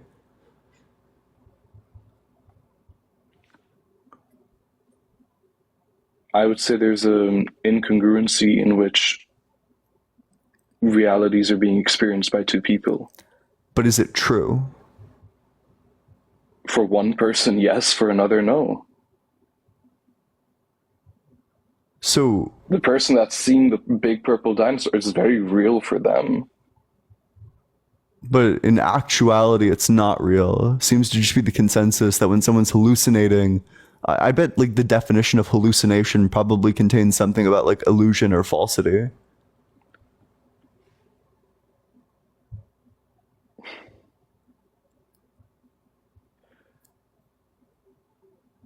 In its like, yeah, in terms of its like medical application, I'm sure, but in terms of its functional sense in the moment, like that's still like, again, what's massively observably true for everybody is in a different realm of things that I think needs to be treated with differently.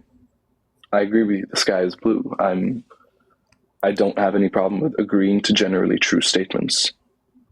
Okay, but it just seems like you're not giving a definition of true. So it's like it's an attribute of something being discovered, but of course the thing being discovered doesn't actually need to exist.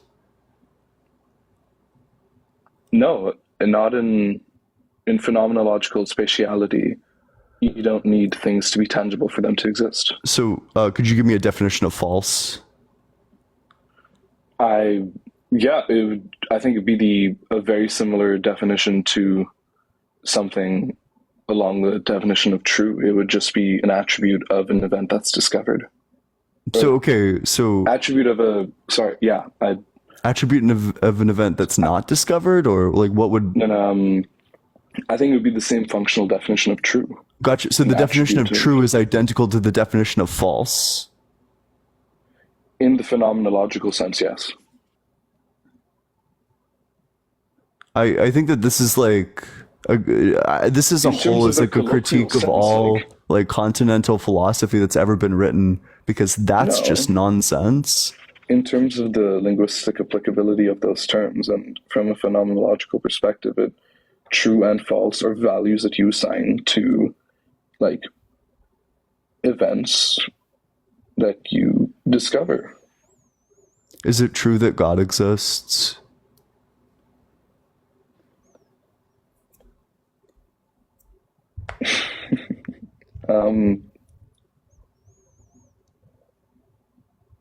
I struggle to answer that question. It's existence, and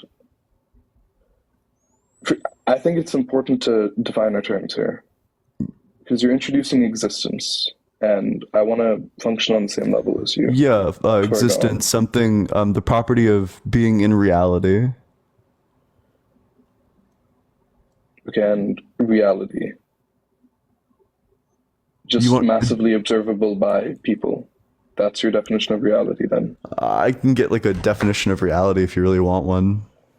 It's just going to be like the collection of like all of the things that are real. The world, or the world or state of things as it actually exists. Okay.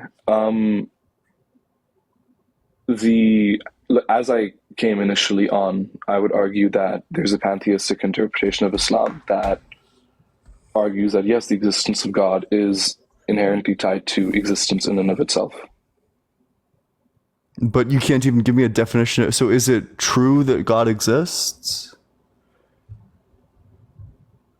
You can't talk about the existence of God, I think, without talking about existence itself. And if God necessarily exists as an all-powerful, omnipotent, omniscient like entity and is inherently tied to existence, then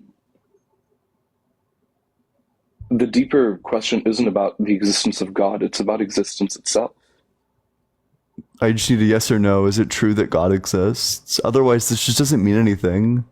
I just don't know what it means to say, well, whether God exists doesn't matter. What we actually need to focus on is existence itself. I just don't know what that means. I suspect it doesn't mean anything.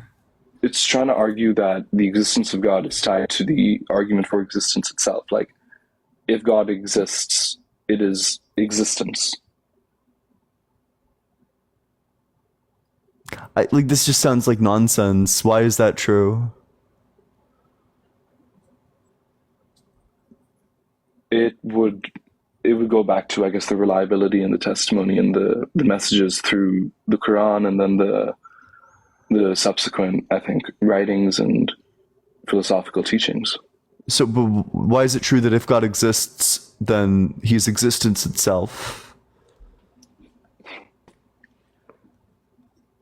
Do you know what the word Allah means? I thought it just meant God. I don't know.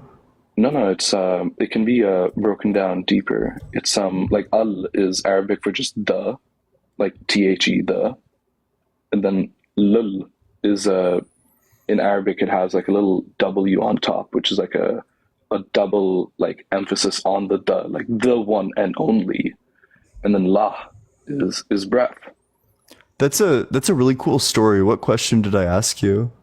You asked me about the nature of God. You asked me about what is true that... What did I just ask you? You're asking me about what inherently about that shows that God is real. If I can paraphrase. The question was, if God exists, so why is it the case that if God exists, then he's existence itself? Why is that true? The teachings of Islam and the messages that are relied upon would argue that God is presented in a manner in which it is the case that, like, the universe is God and God is the universe. There's a hadith that's referred to very often. You're rolling your eyes at me, but I feel like I'm trying to act politely. That's because this is just like... It's just like an incredible like waste of time that you can't answer questions like very directly. Well, I mean, I'm trying to, but this is literally why like philosophers like Hegel and Heidegger are useless. It's because I suspect you're not saying anything. Like none of this means anything to me. I mean, okay. I could stop if you'd like. I could leave. I don't know. I mean, I just don't. I don't want to infringe upon. Sure. Well, I appreciate you coming on up. Yeah, I probably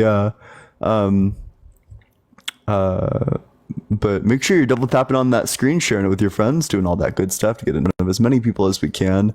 Make sure you're dropping a follow as well. If you never want to miss a debate in the future. If you want to support the stream, my Cash App isn't working for whatever reason. I'll get it fixed for tomorrow, but the Venmo's allegedly -Ian. If you, keep on double tapping that screen. Let's get all the way up to, I don't know, 80K likes. So just keep on double tapping and dropping a follow. What's up? How's it going, Bobs? Bob. Yo, how's it going, bro? Yeah, how old are you? 18, sir. Yeah, and what religion? I'm a Christian Catholic. Yeah. Okay. So, yeehaw. Thank you so much, Mac. What's your strongest argument for the existence of God, which does not involve personal experience? Yeah. So I mean, I've been watching for a little bit, Ian. I'm from South Florida, so, and like I said, I'm a Christian Catholic. I'm not really gonna talk in metaphors a lot. I really just want to talk to the viewers and too, and I don't really know, like, I haven't watched you a lot at all, so I don't want to impose, of course, but like, I just gotta tell the viewers, I gotta tell you. Wait, but I just need to, can you answer the question? Yeah, I'll answer your question. How I'm answering it is just, when you talk to God, when you build a relationship with God, you get a feeling when you talk to God, all right? And it's not a made up feeling, all right? Yeah, of course.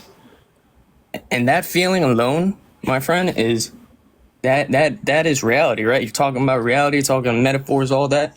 But like, bro. Ready, go take showers. Right. Yeah. So like I'm saying, like I gotta go to work soon. So like I just want to talk. I just want to talk to but viewers, I can just explain that really quick. So all that feeling is stimulation of your right temporal lobe. That's all spiritual experience is reduced down to. It's just like a natural state in your brain where you attach like feelings and meaning where it doesn't necessarily exist. You're forming a relationship with an imaginary friend. So I have a question for you. Why are people with temporal lobe epilepsy more likely to have spiritual experiences? All right, bro. So what I'm saying is you got to turn to Christ, my friend. You got to turn to Christ, my friend. And what was my question, and how do you think that answers it? No, I don't think I'm answering the question. Like I said, I'm not here to talk in metaphors. I'm not here to talk in bullshit either, bro. I'm just here to I'm telling everyone to turn to Christ, bro, and like the feeling that you have, it's not a bad feeling. It's preaching Priscilla over here. No, I'm just like I don't know how to explain it. Didn't come to answer the questions either. That's fine. Well, no, there's no answer. There's no question to answer for me. It's just, if you have a problem, if you have anything wrong with you, you have to talk to God, and your life is gonna change. Your life is gonna turn around, bro. And like that's just the end all be all to it, you know. So that's nice. Christ. Yeah. Wait. Let's take a second right now and let's pray. And let's see if God can answer the question. Wait. Hold on. Is a good thing. Dear God. Hi. I'm sitting here right now with Bob. I'm just wondering, why are people with temporal lobe epilepsy much more likely to have a religious experience? Why is that the case, God? We cannot be late again.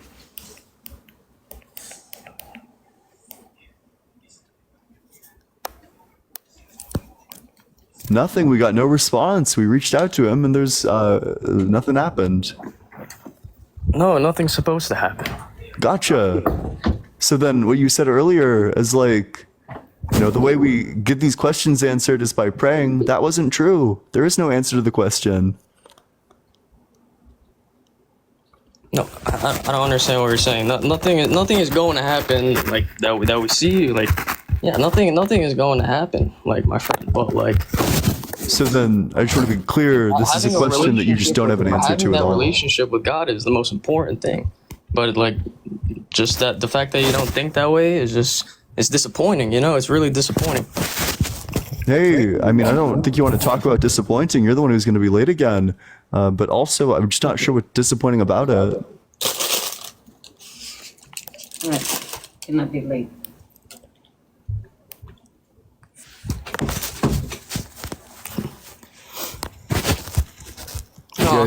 No, what's disappointing about it, I'm just trying to, as a believer in Christ, do my job to have others like just open their eyes a little bit, and that's all, bro. And I'm not trying to impose or anything. Like, I just want to have a short little like talk like that. Yeah, appreciate it. Yeah, thanks for coming on up. Yeah, hopefully you get to work soon. Gosh, if my kid was late for work because they were busy TikTok debating, I'd be so mad. Oh my God. Make sure you're double tapping on that screen, sharing it with your friends.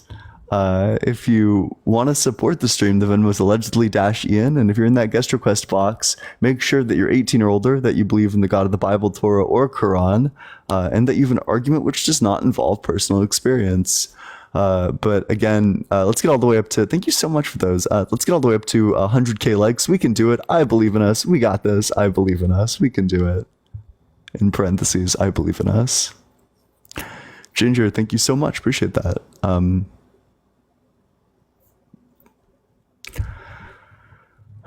Yo. Hey, what's up? How's it going? So, what makes you say that God isn't real? Are you Christian? I am, yeah. Yeah, so the thing that makes me say that God isn't real is just going to be the existence of gratuitous natural evils in the world. I don't think the existence of natural disasters, which ruin livelihoods and take hundreds of thousands of lives every year, are compatible with a God who loves us and is all good. I don't think malaria, which has taken the lives of 1 out of every 2 people who have ever existed, is compatible with an all good God who loves us. I don't think cancer is compatible with an all good God who loves us.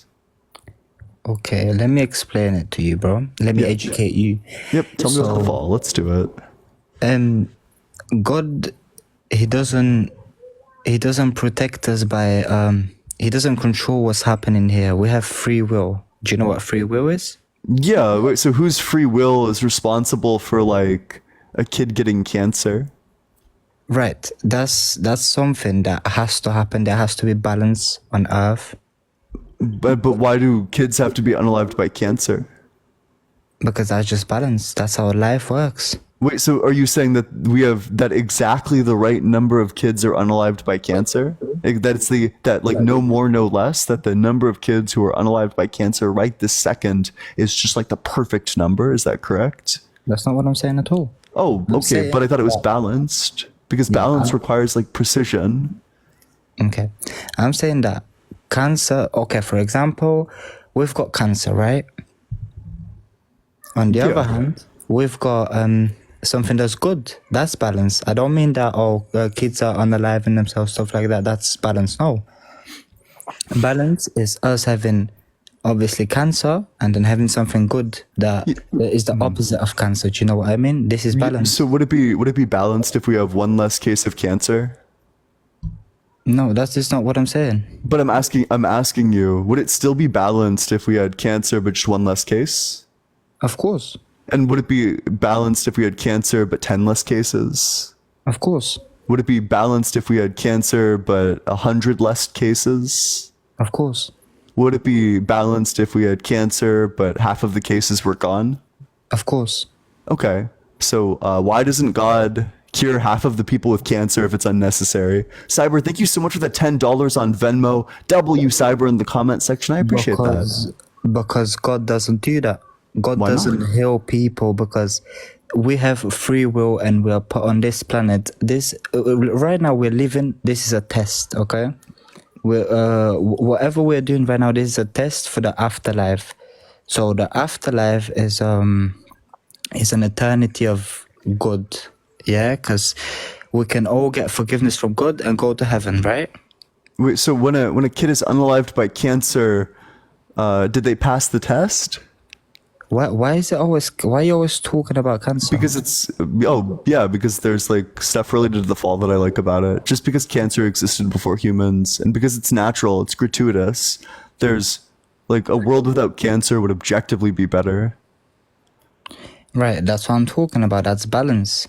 And you saying a world without cancer would be better than this world. And you saying, kids dying of cancer, blah blah blah, whatever you just said, right? If it's someone that's not thought bad, they'll obviously go to the good place. Do you know what I mean? They'll go to heaven. Yeah, and then if the 6-year-old has thought bad, they go straight to hell. Of course not, because a 6-year-old cannot do bad. Gotcha. Wait, so then, that creates an even bigger problem for you. If you sit down and tally it up, yeehaw! Thank you so much, mister. If you compare the number of Christians who would make it to heaven versus the number of like people who were unalived as children over the course of human history, yeehaw! Thank you so much, mister. You'll find that 98% of heaven's population is filled with like kids who were unalived. So, do you think that? Yeehaw! Thank you so much, mister. Insofar as 98% of heaven's population didn't earn it because they were unalived as kids, that's extremely unfair. That's not just at all. But second, at that point, if so few people earned it who are actually in heaven, why wouldn't God just put everyone in heaven? Why wouldn't God make everyone in heaven? Right. What you just said is very wrong because you just said that someone earned their place in heaven without, what did you say? Say that again, sorry. Oh yeah, what wording would you prefer? No, what did you just say? That the kids that Yeah, died that young. the kids didn't earn their place in heaven. That if you get unalived as a kid, then you just get fast tracked there. You didn't do anything to get it. Whereas all these other people have to struggle an entire life being Christian for the entire thing. Whereas if you're like a kid who dies of cancer, then Wait, you just get to take the express shuttle. So being a Christian is a struggle in your eyes? Yeah, definitely. Yeah, you have to waste all this time going to church or whatnot. You know, you gotta wait. You gotta pray and like form a relationship with like an imaginary friend. You literally dedicate your life to a Bronze Age fairy tale. Yeah. To a fairy tale, right? I don't think I can help you anymore. Okay. I think you just need to educate yourself a bit on what's going on with the Bible and stop focusing on the kids with cancer. You know? Yeah. So I guess I have a couple of questions about the Bible. Actually, I've been reading up on it. Go ahead. Yeah. Why does God hate the Amalekite children so much? He doesn't. Then why did he command that the Israelites go and slaughter them? Right. God doesn't hate. Oh, okay. Can you tell me who is God? Yeah, God is typically taken to be an entity who is an immaterial mind, who's all good, all knowing, all powerful, and caused everything. Right. But in your worldview, not mine, he's the Father, the Son, and the Holy Spirit. Right. And does God love everyone? In your worldview? No, I'm asking you, does God love everyone? Oh, God doesn't exist. Laura, and thank you so much. Appreciate that. Right. You can't say something doesn't exist just because you haven't seen it. But you're asking about my worldview, and I'm not saying because I haven't seen it. I'm saying because God's like, if God did exist, if the Bible were true, then this dude would be super evil. Super evil? How? Yeah, because he said that he commanded the Israelites to go and take the lives of every Amalekite baby. Right. Right. So let's say God is real, right? Yeah. Does God love everyone? In your worldview, yeah. Okay, so you just contradicted yourself. Yeah, no, so the contradiction is not in what I'm putting forward, but rather is in your religion itself, that if you can't be both all loving and also routinely slaughter babies, that there's a contradiction present in your worldview, which is why I don't believe in it. Right. So my question was, does God love everyone? You said yes. So you just yeah, in your worldview, but then that raises the contradiction because you can't love everyone and also command people to slaughter children. That's not a very loving thing to do. You can't be both all loving and also not all loving. Right. Okay. Unless, of course, you want to say that when he slaughtered the kids, that it was loving. But I think that that's a very silly line of argumentation. Right. So you don't believe in God, but apparently God slaughtered the kids. You're contradicting. In your view, yeah. So I'm giving an internal critique of your worldview, where we presuppose your worldview and find the contradictions from within it. Making the claim that I'm somehow committed to your worldview is ridiculous. It's your worldview. These are your contradictions, not mine. Right, but you don't believe in God. Yeah, but you do. So there's a contradiction. So why do you hate him so much if you don't believe in him? I don't hate him. I just don't think he's real. No, but you're saying all these bad things about him, like. Yeah. I'm glad he's not real, because if he was real, he would be like turbo evil. Taking the lives of babies is super evil.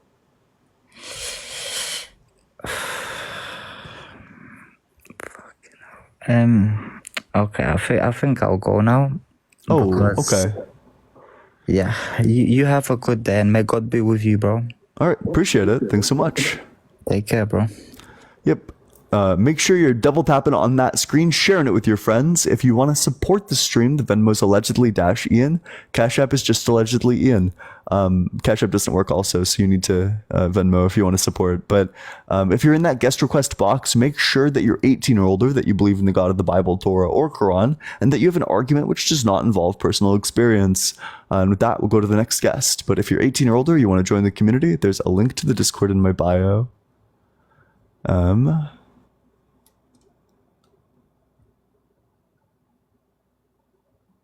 All right, let's see if we can't get someone here. We're almost at 100K likes, so just keep on double tapping. Keep those fingers moving. We got this. I believe in y'all. What's up? How's it going? I accept your surrender.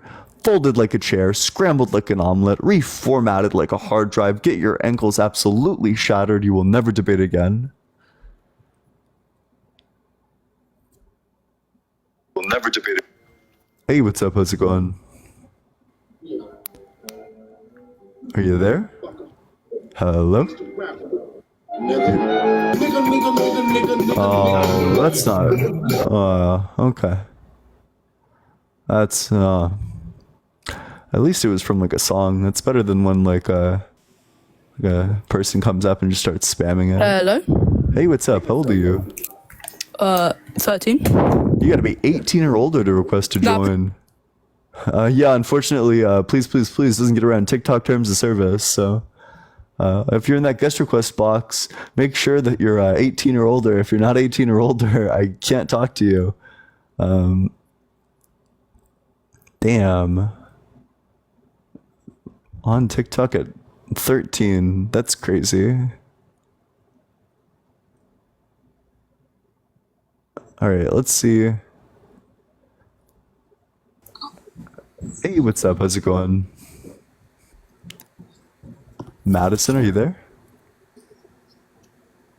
Madison.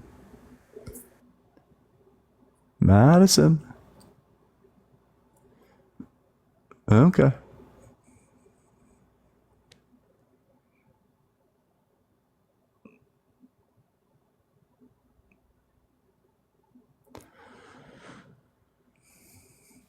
Hey, what's up? How's it going? How you doing? Yeah, doing well. How old are you? 41. Yeah, what religion? I'm a well. I follow well, because my family follows Christianity. You could say that, but I do know the truth realistically about it. It's just that I like to hide the truth because there's a lot of people where they will hear the truth and they don't want to accept it. I mean, I've been on a live before where a woman said the same thing, that God isn't real, prove me wrong. Then when I explained about certain things, she was like, oh, I didn't know that. And it's all to do with, this goes back. I mean, I'm gonna say it anyway. I'm gonna get into depth with it. Yeah, thanks. Appreciate that. Yeah. Yeah. It is true because everything to do with religion revolves around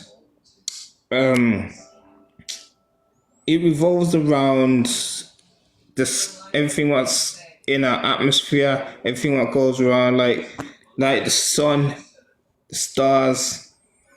When you get eclipses, like say, like how they said Yeshua passed well, first of all, I'm going to clear that up. They said he was the son of Elohim, and what is it, S-O-N, when realistically, no. They said he's the savior of the world. They said he's the savior, light of the world, savior to mankind, born again each day.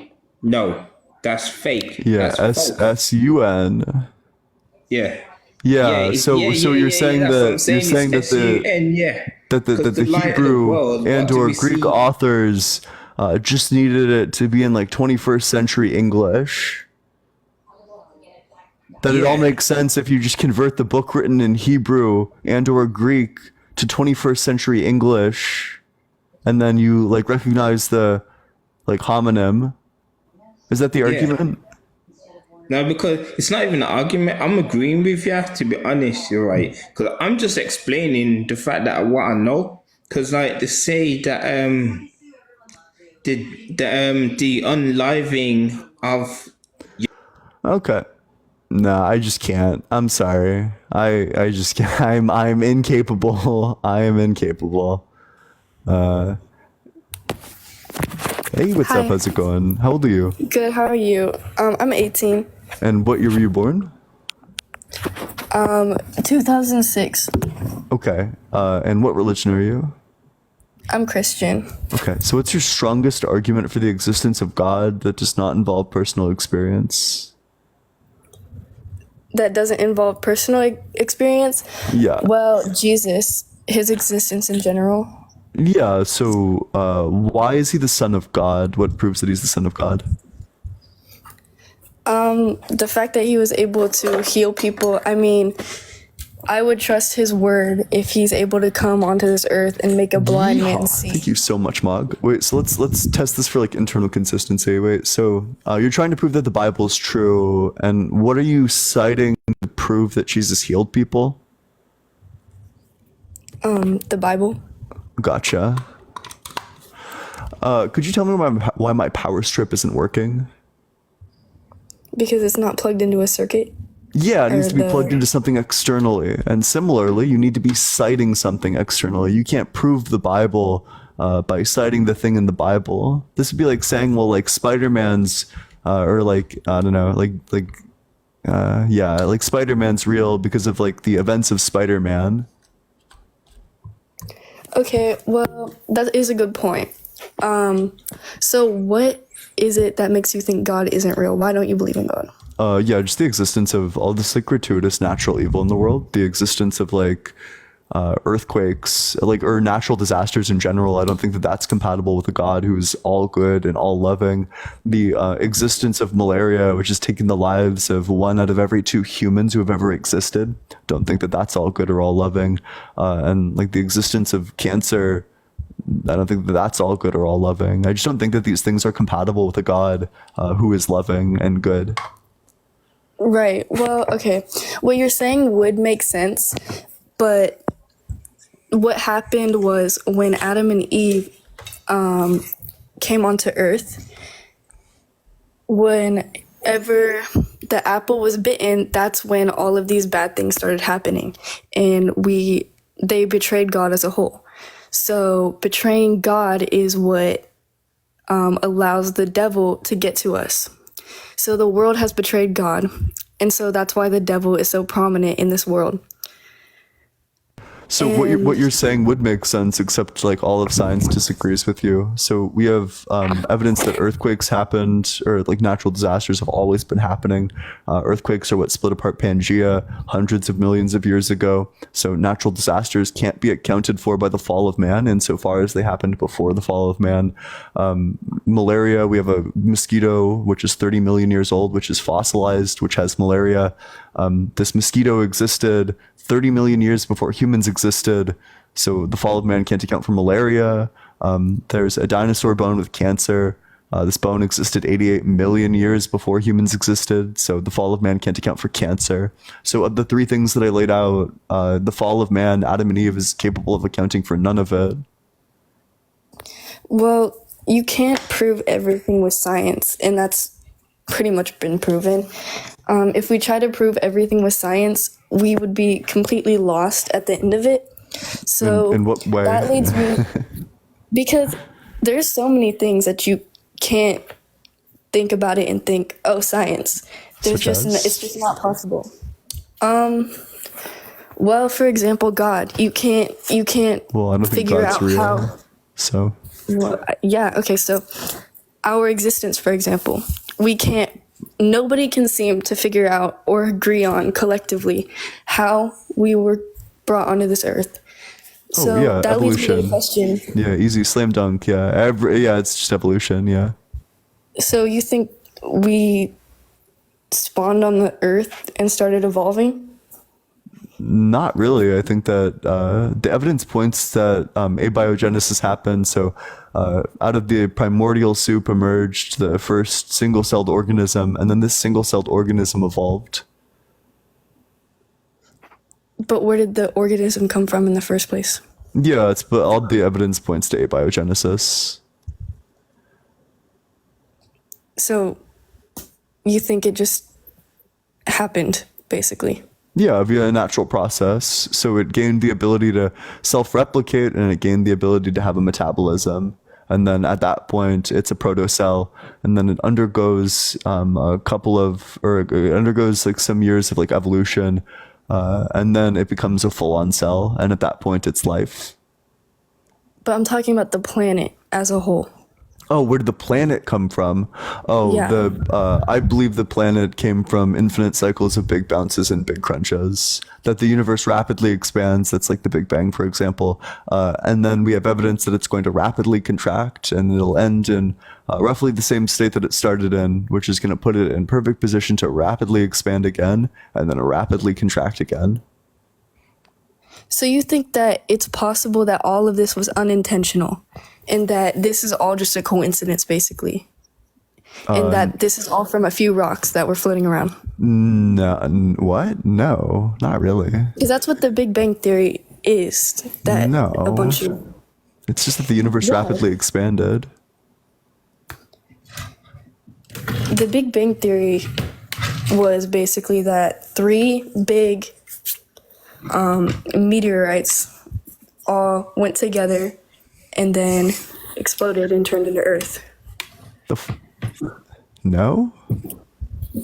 The Big Bang is the theory that the universe used to be extremely small and then rapidly expanded. I've never heard of that theory. You've never heard of the Big Bang theory? No, the Big Bang Theory is what I was just talking about. Nah. Have Okay, you well, ever that's what I feel. have you ever heard the show The Big Bang Theory? Or have you ever seen the show The Big Bang Theory? Yes. Well, no, I've never seen it. Yeah, so the theme song goes, our whole universe was in a hot, dense state, then 13 trillion years ago, expansion started. So the universe was extremely dense and extremely small, and then it rapidly expanded. Oh, I accept your surrender. Folded like a chair, scrambled like an omelet, reformatted like a hard drive.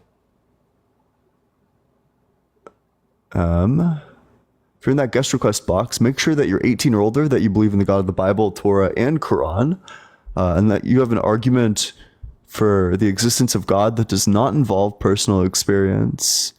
If you want to support consider dropping a follow to the stream if you never want to miss a single stream in the future. And with that, we can go to the very next guest. Let's head on over to the guest now. Dill, thank you so much. Appreciate that. Only my Cash App doesn't work. I apologize for that. It's just not feeling it as of recent. But I'm going to get that fixed. That's like the first thing I'm going to do after I get off stream is I'm going to figure out what's going on. Oop. Hey, what's up, Gracie? How's it going? How old are you? Gracie, are you there? Okay, I accept your surrender, Gracie. Oop. Hey, thank you so much. Appreciate all of that. What's up? Leo, how old are you? H. How old are you? 19. Come on. Oh my god. That's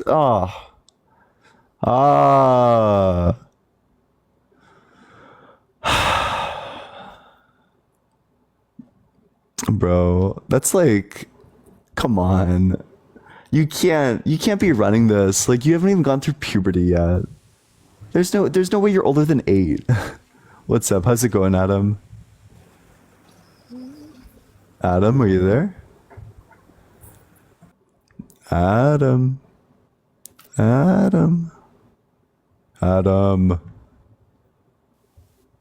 Hello? what's up? How's it going? What's up? Hey, can you get closer to the microphone? Wait 2 seconds. Yeah, or if you have headphones on, maybe take them off. Hello? Yeah? Okay, can you prove to me why Wait, God can I ask how old you are first? Me? I can't bet my age on live. Oh, you don't share your age on live? No, not even. Okay, that's fine. Well, that's I got bad news, friend. I got that's unfortunate. What's up? How's it going? Yo, I might not sound 18, but I just have a high pitched voice. That's the cap of a lifetime. Yeah, I'm so sorry. If you don't sound 18, you also What's up? How's it going, Gabe? Gabriel. Gabe. Okay. Capping for Christ. God is real. Oh. Shut up. You're not God 18 is or real. older. You gotta be 18 or older. Damn. If you're not 18 or older, if you're a child, stop trying to join. Hey, what's up? How's it going, Charlie? Fuck you. Oh no, Charlie. That's so rude. Charlie. That hurts people. What's up? How's it going, Ava? Hello. Come on. Come on. Why? Yeah, maybe we do like these deep voices. Hey, what's up? How's it going? Yo. How old are you? Can you hear me? Yeah, how old are you? I'm 19, bro. Okay, and what religion? Muslim. Okay. What's your strongest argument for the existence of God that does not involve personal experience? So the thing is, yeah, if you don't believe in God, that's up to you, yeah, but just imagine your life with God, just following what He tells you to do. Like, you get what I'm saying? Nah, I'm alright. But I do have alright, mate? You are not alright. I'm more than alright. I'm thriving. I'm surviving. I'm vibing even. So, I mean, it sounds like life without him is an eternity of torture. So I have questions about How's it that. torture? Okay, do you want me to read the verse? I can read the verse. Go on. Yeah. So it says, Allah has promised the hypocrites, both men and women, and the disbelievers an everlasting stay in the fire of hell. It is sufficient for them. Allah has condemned them, and they will suffer a never-ending punishment. So my question for you, do you agree that a just punishment is proportional? The thing is, yeah, Allah treats everyone equally. He thinks everyone is the same. That's a yes or no question. What? Do you think a just punishment is proportionate? No. Oh, so you think that it's so? Let's just go through an example. Let's say that we find somebody who is like a 16-year-old who stole a candy bar because they were hungry. Do you think it would be appropriate to unalive this 16-year-old to like give them the unaliving penalty? No. And why would that not be just? Because if he stole something to eat, it's because he really needed it. Yeah. Do you think that there should be any punishment? No. Okay, so we can take that away. We can say that he just took it because... Do you think it would be just to unalive the 16-year-old? I already answered that. I said no. Yeah. And why not? Because that's not right. Why would you kill someone just because they stole something? Yeah, so you might say that it's not just to punish someone disproportionately. Yeah. Yeah, so a just punishment is proportionate. If you're saying so. Yeah, perfect. So... hell, getting tortured forever, that's infinite. Any action that we take on this earth is finite. Which yeah, but if you got a valid reason, then yeah. Yeah, but even if you have an invalid reason, anything that you could possibly do on this earth is 100% finite. Which means that it's never going to be just to infinitely punish someone for their finite actions. Yeah, I get what you're saying, but even if you do something, it always has a reason for it. But do you reject that a just punishment is proportionate? I'm not getting your question. Yeah, so you agreed earlier that a just punishment is proportionate, and then do you agree that infinity is not proportional to a finite thing? It depends on what you've done, though. I'm just asking, like, in general, that infinity is not proportionate to anything finite. Yeah, and I'm saying it depends on what you've done. I just don't think you understand the question. I'm not asking about what you've done or anything like that. I'm just asking about numbers. Do you think infinity is proportionate to any finite number? It depends. On what? What number is proportionate to infinity? There's no number. Yeah, gotcha. So just keep going. No number is proportionate to infinity. Do you agree that our actions on this earth are all finite?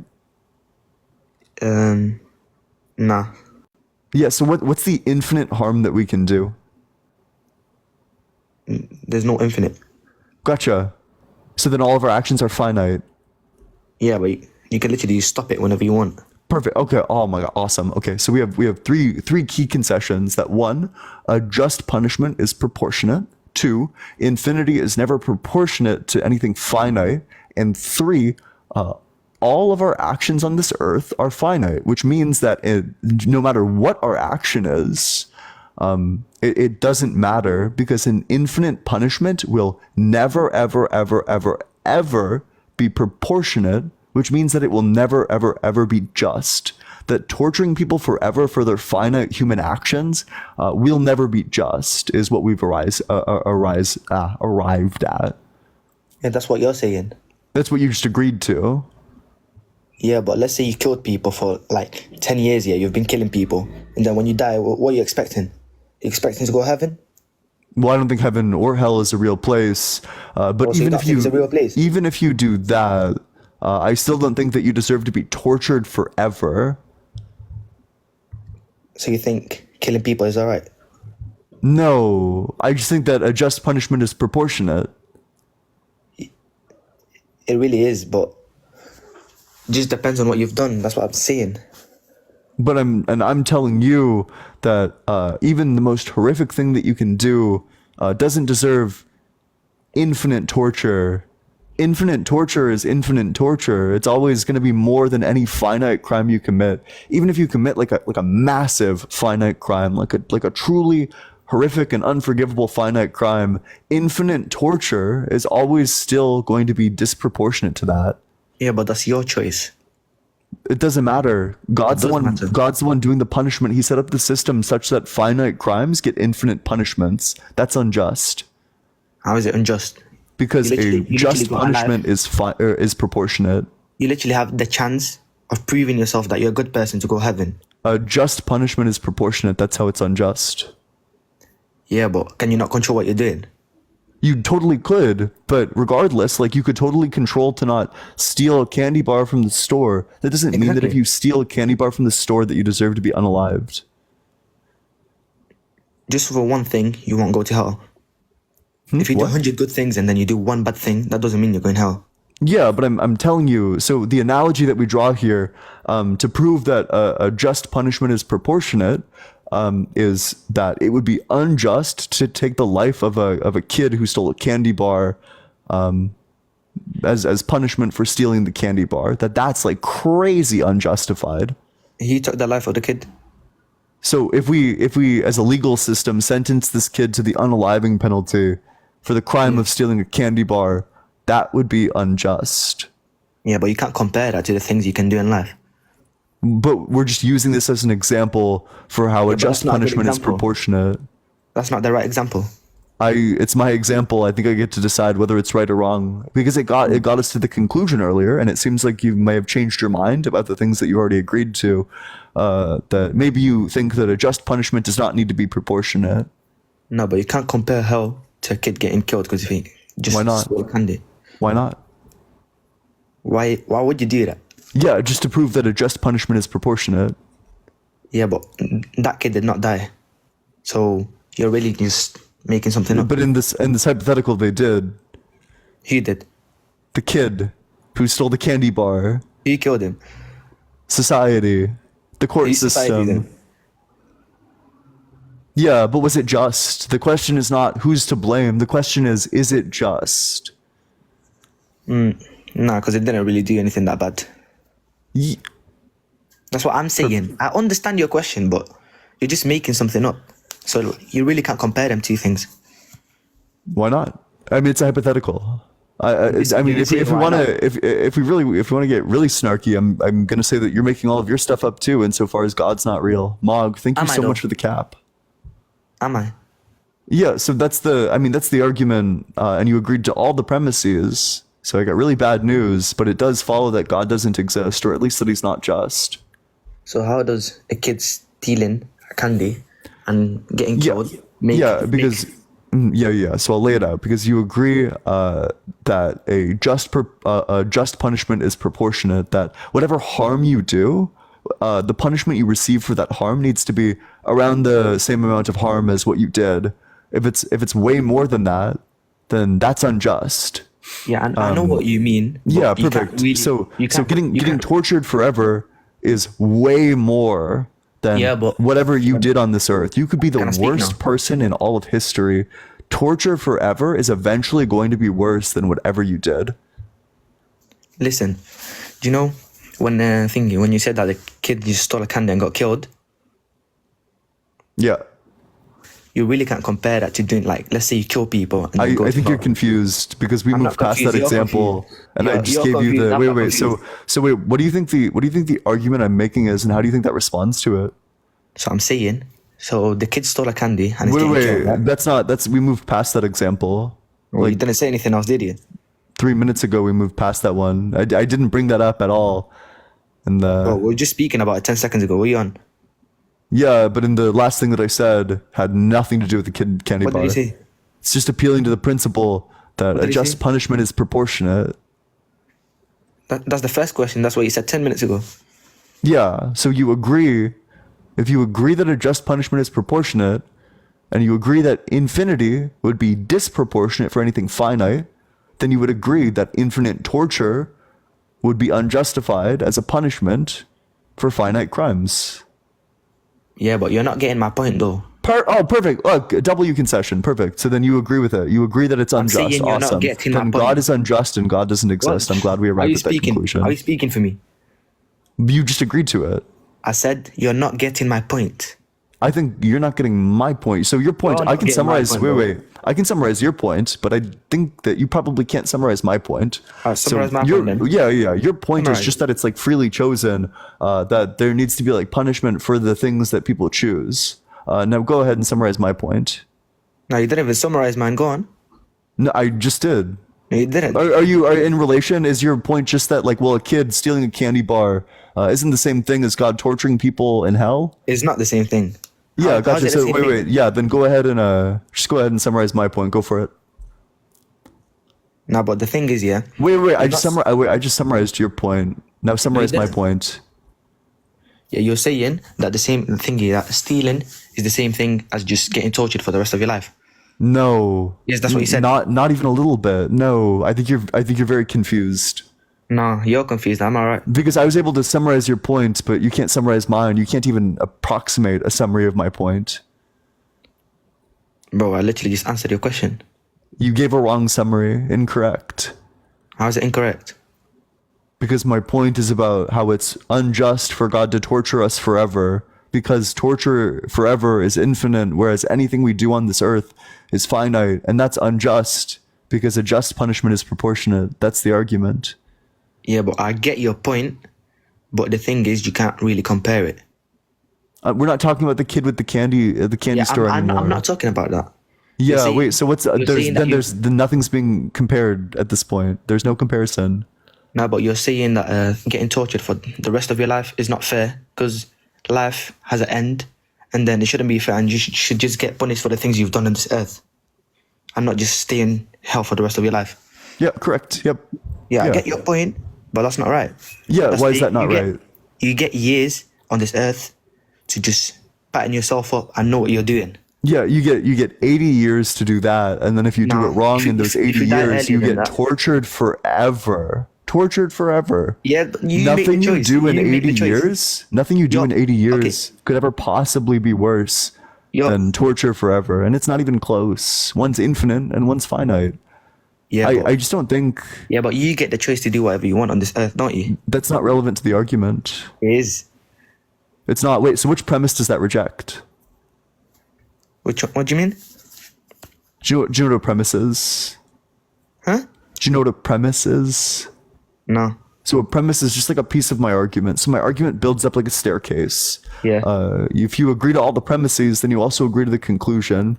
If you reject the conclusion but agree to all the premises, then that's like standing at the top of a staircase and then saying that you're not at the top of the staircase. How does that make sense? It doesn't. Which is why if you agree with all the premises, you must also agree with the conclusion.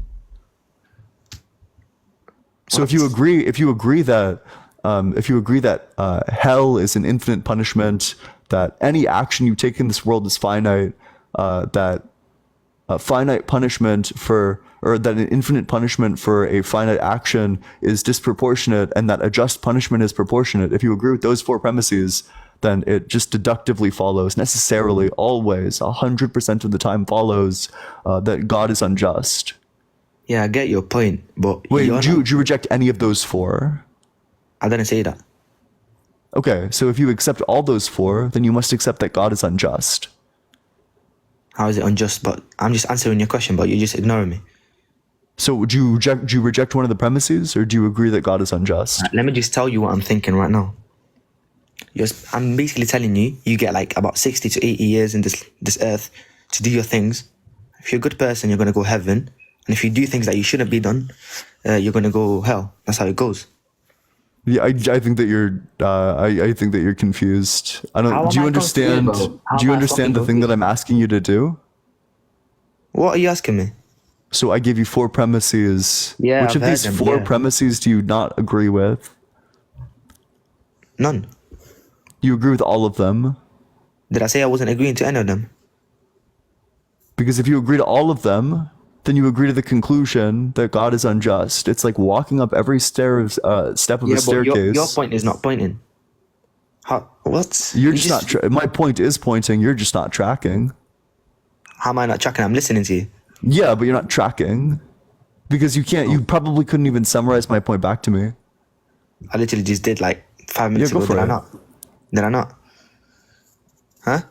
I mean, clearly not. I think that you're just not understanding like the weight of the point. The weight. So if you agree to all the premises, literally nothing else matters. No, like an explanation about free will doesn't matter. It's deductive. Is it four of them? Yeah. So let's go through. Let's go through all four. So do you agree that getting tortured forever is an infinite punishment? It is an infinite punishment, is it not? Yeah, it is. Yeah. Do you agree that that any action that you do on this world, no matter how bad, is finite? Yes. Do you agree that an infinite punishment for a finite action is disproportionate? Yeah. And do you agree that a disproportionate crime is unjust? That infinite punishment is disproportionate to a finite action? Nah. You disagree that infinite punishment? Yeah. Yeah, okay, wait. So in what way is infinite punishment, in what way is infinity proportional to any finite number? Go ahead. I literally just explained it to you again. I'm saying you get years in this earth to do things that you should do. That's why you get rules from Allah. And if you do all the things He asked for, you're going to go to heaven. So do you remember what premise you were rejecting? Because that doesn't explain how you reject it. So I'm curious if you even are paying any attention at all. What premise did you reject? Summarize it. You said the one that thingy, infinite punishment is fair for finite thingy. Finite. Not fair. Do you know what proportionate means? No.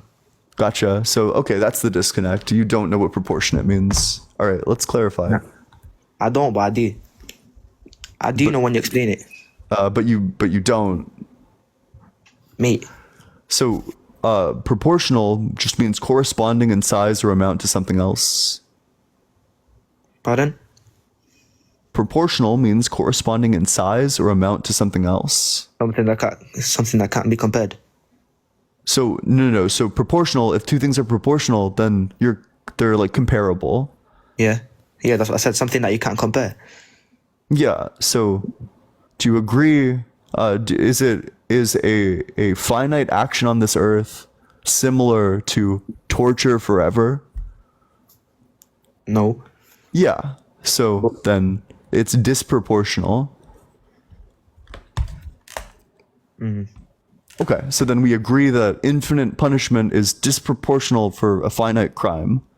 Do you agree that a just punishment is proportional? Well, we're going back to my point.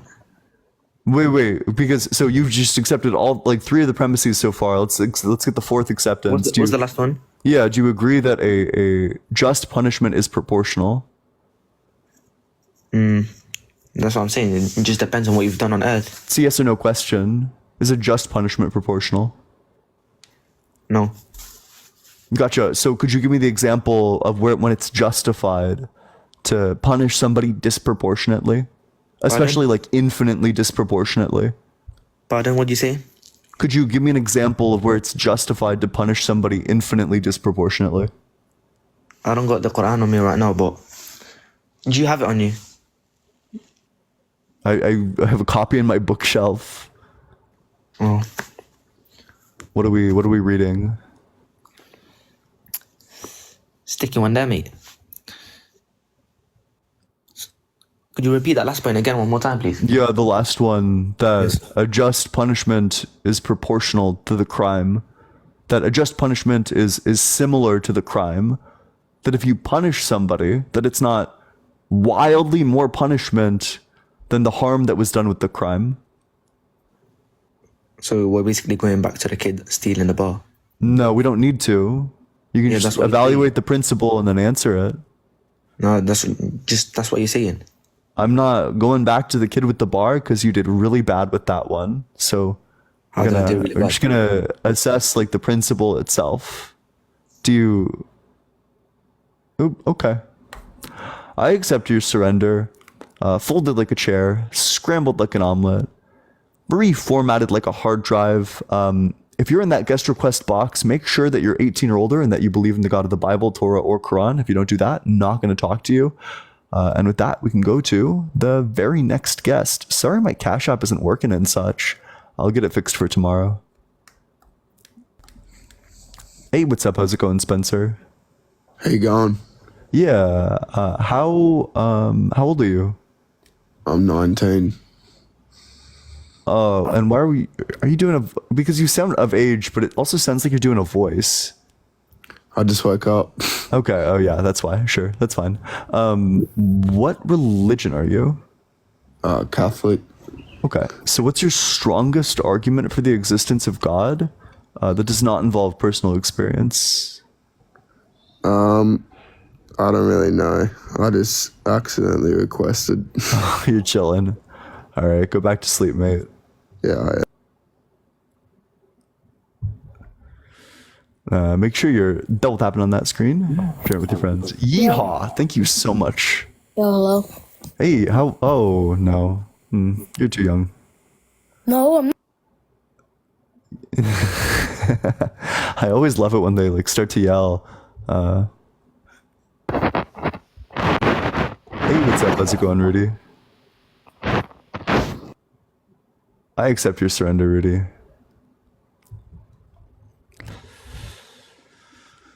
We got a running Rudy, indeed.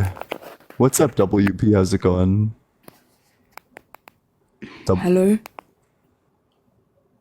You're not 18 or older. You gotta be 18 or older. God, you know, if you're doing a fake voice, literally everyone can tell. It's like super easy to tell if you're just like dropping your voice down deep. It doesn't sound like you're an adult. It doesn't sound like your voice matured. Hi. Hey, what's up? How's it going? How old are you? 18. Yeah, and what religion?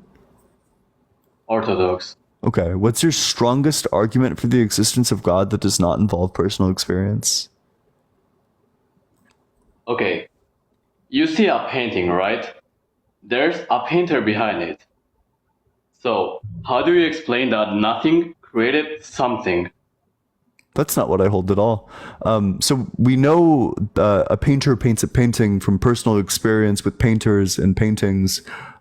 We don't know exactly where universes come from, but we have lots of evidence, and it's not that they come from nowhere. The evidence seems to suggest that the universe has always existed and that it goes through cycles of big bounces and big crunches.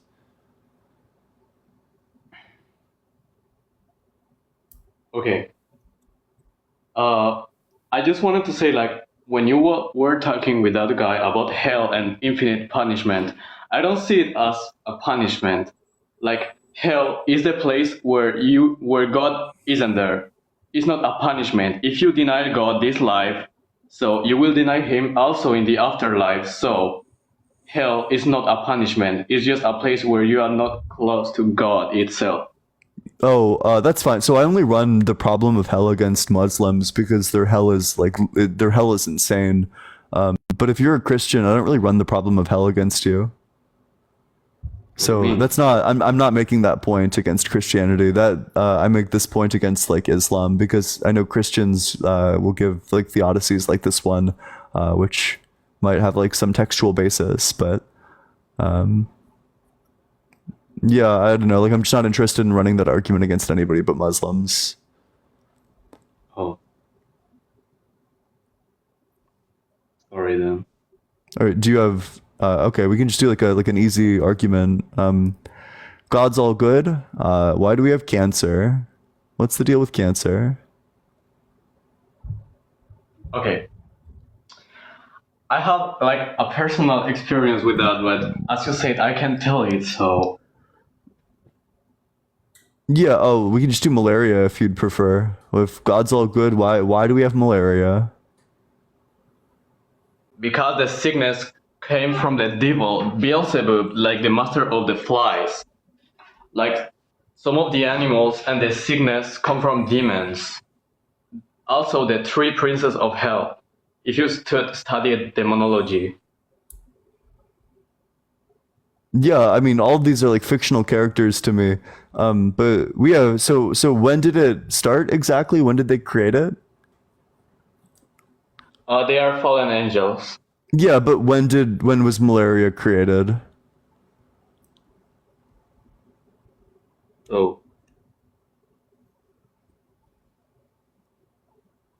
I don't know. I don't study like,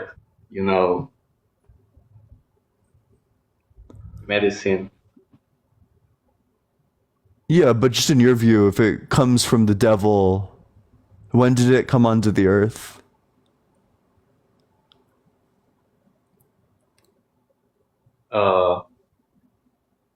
Before we exist. And why would God allow it to remain there? Because we have free will. Whose free will is it to get malaria? No, never mind. Why would God allow malaria to exist?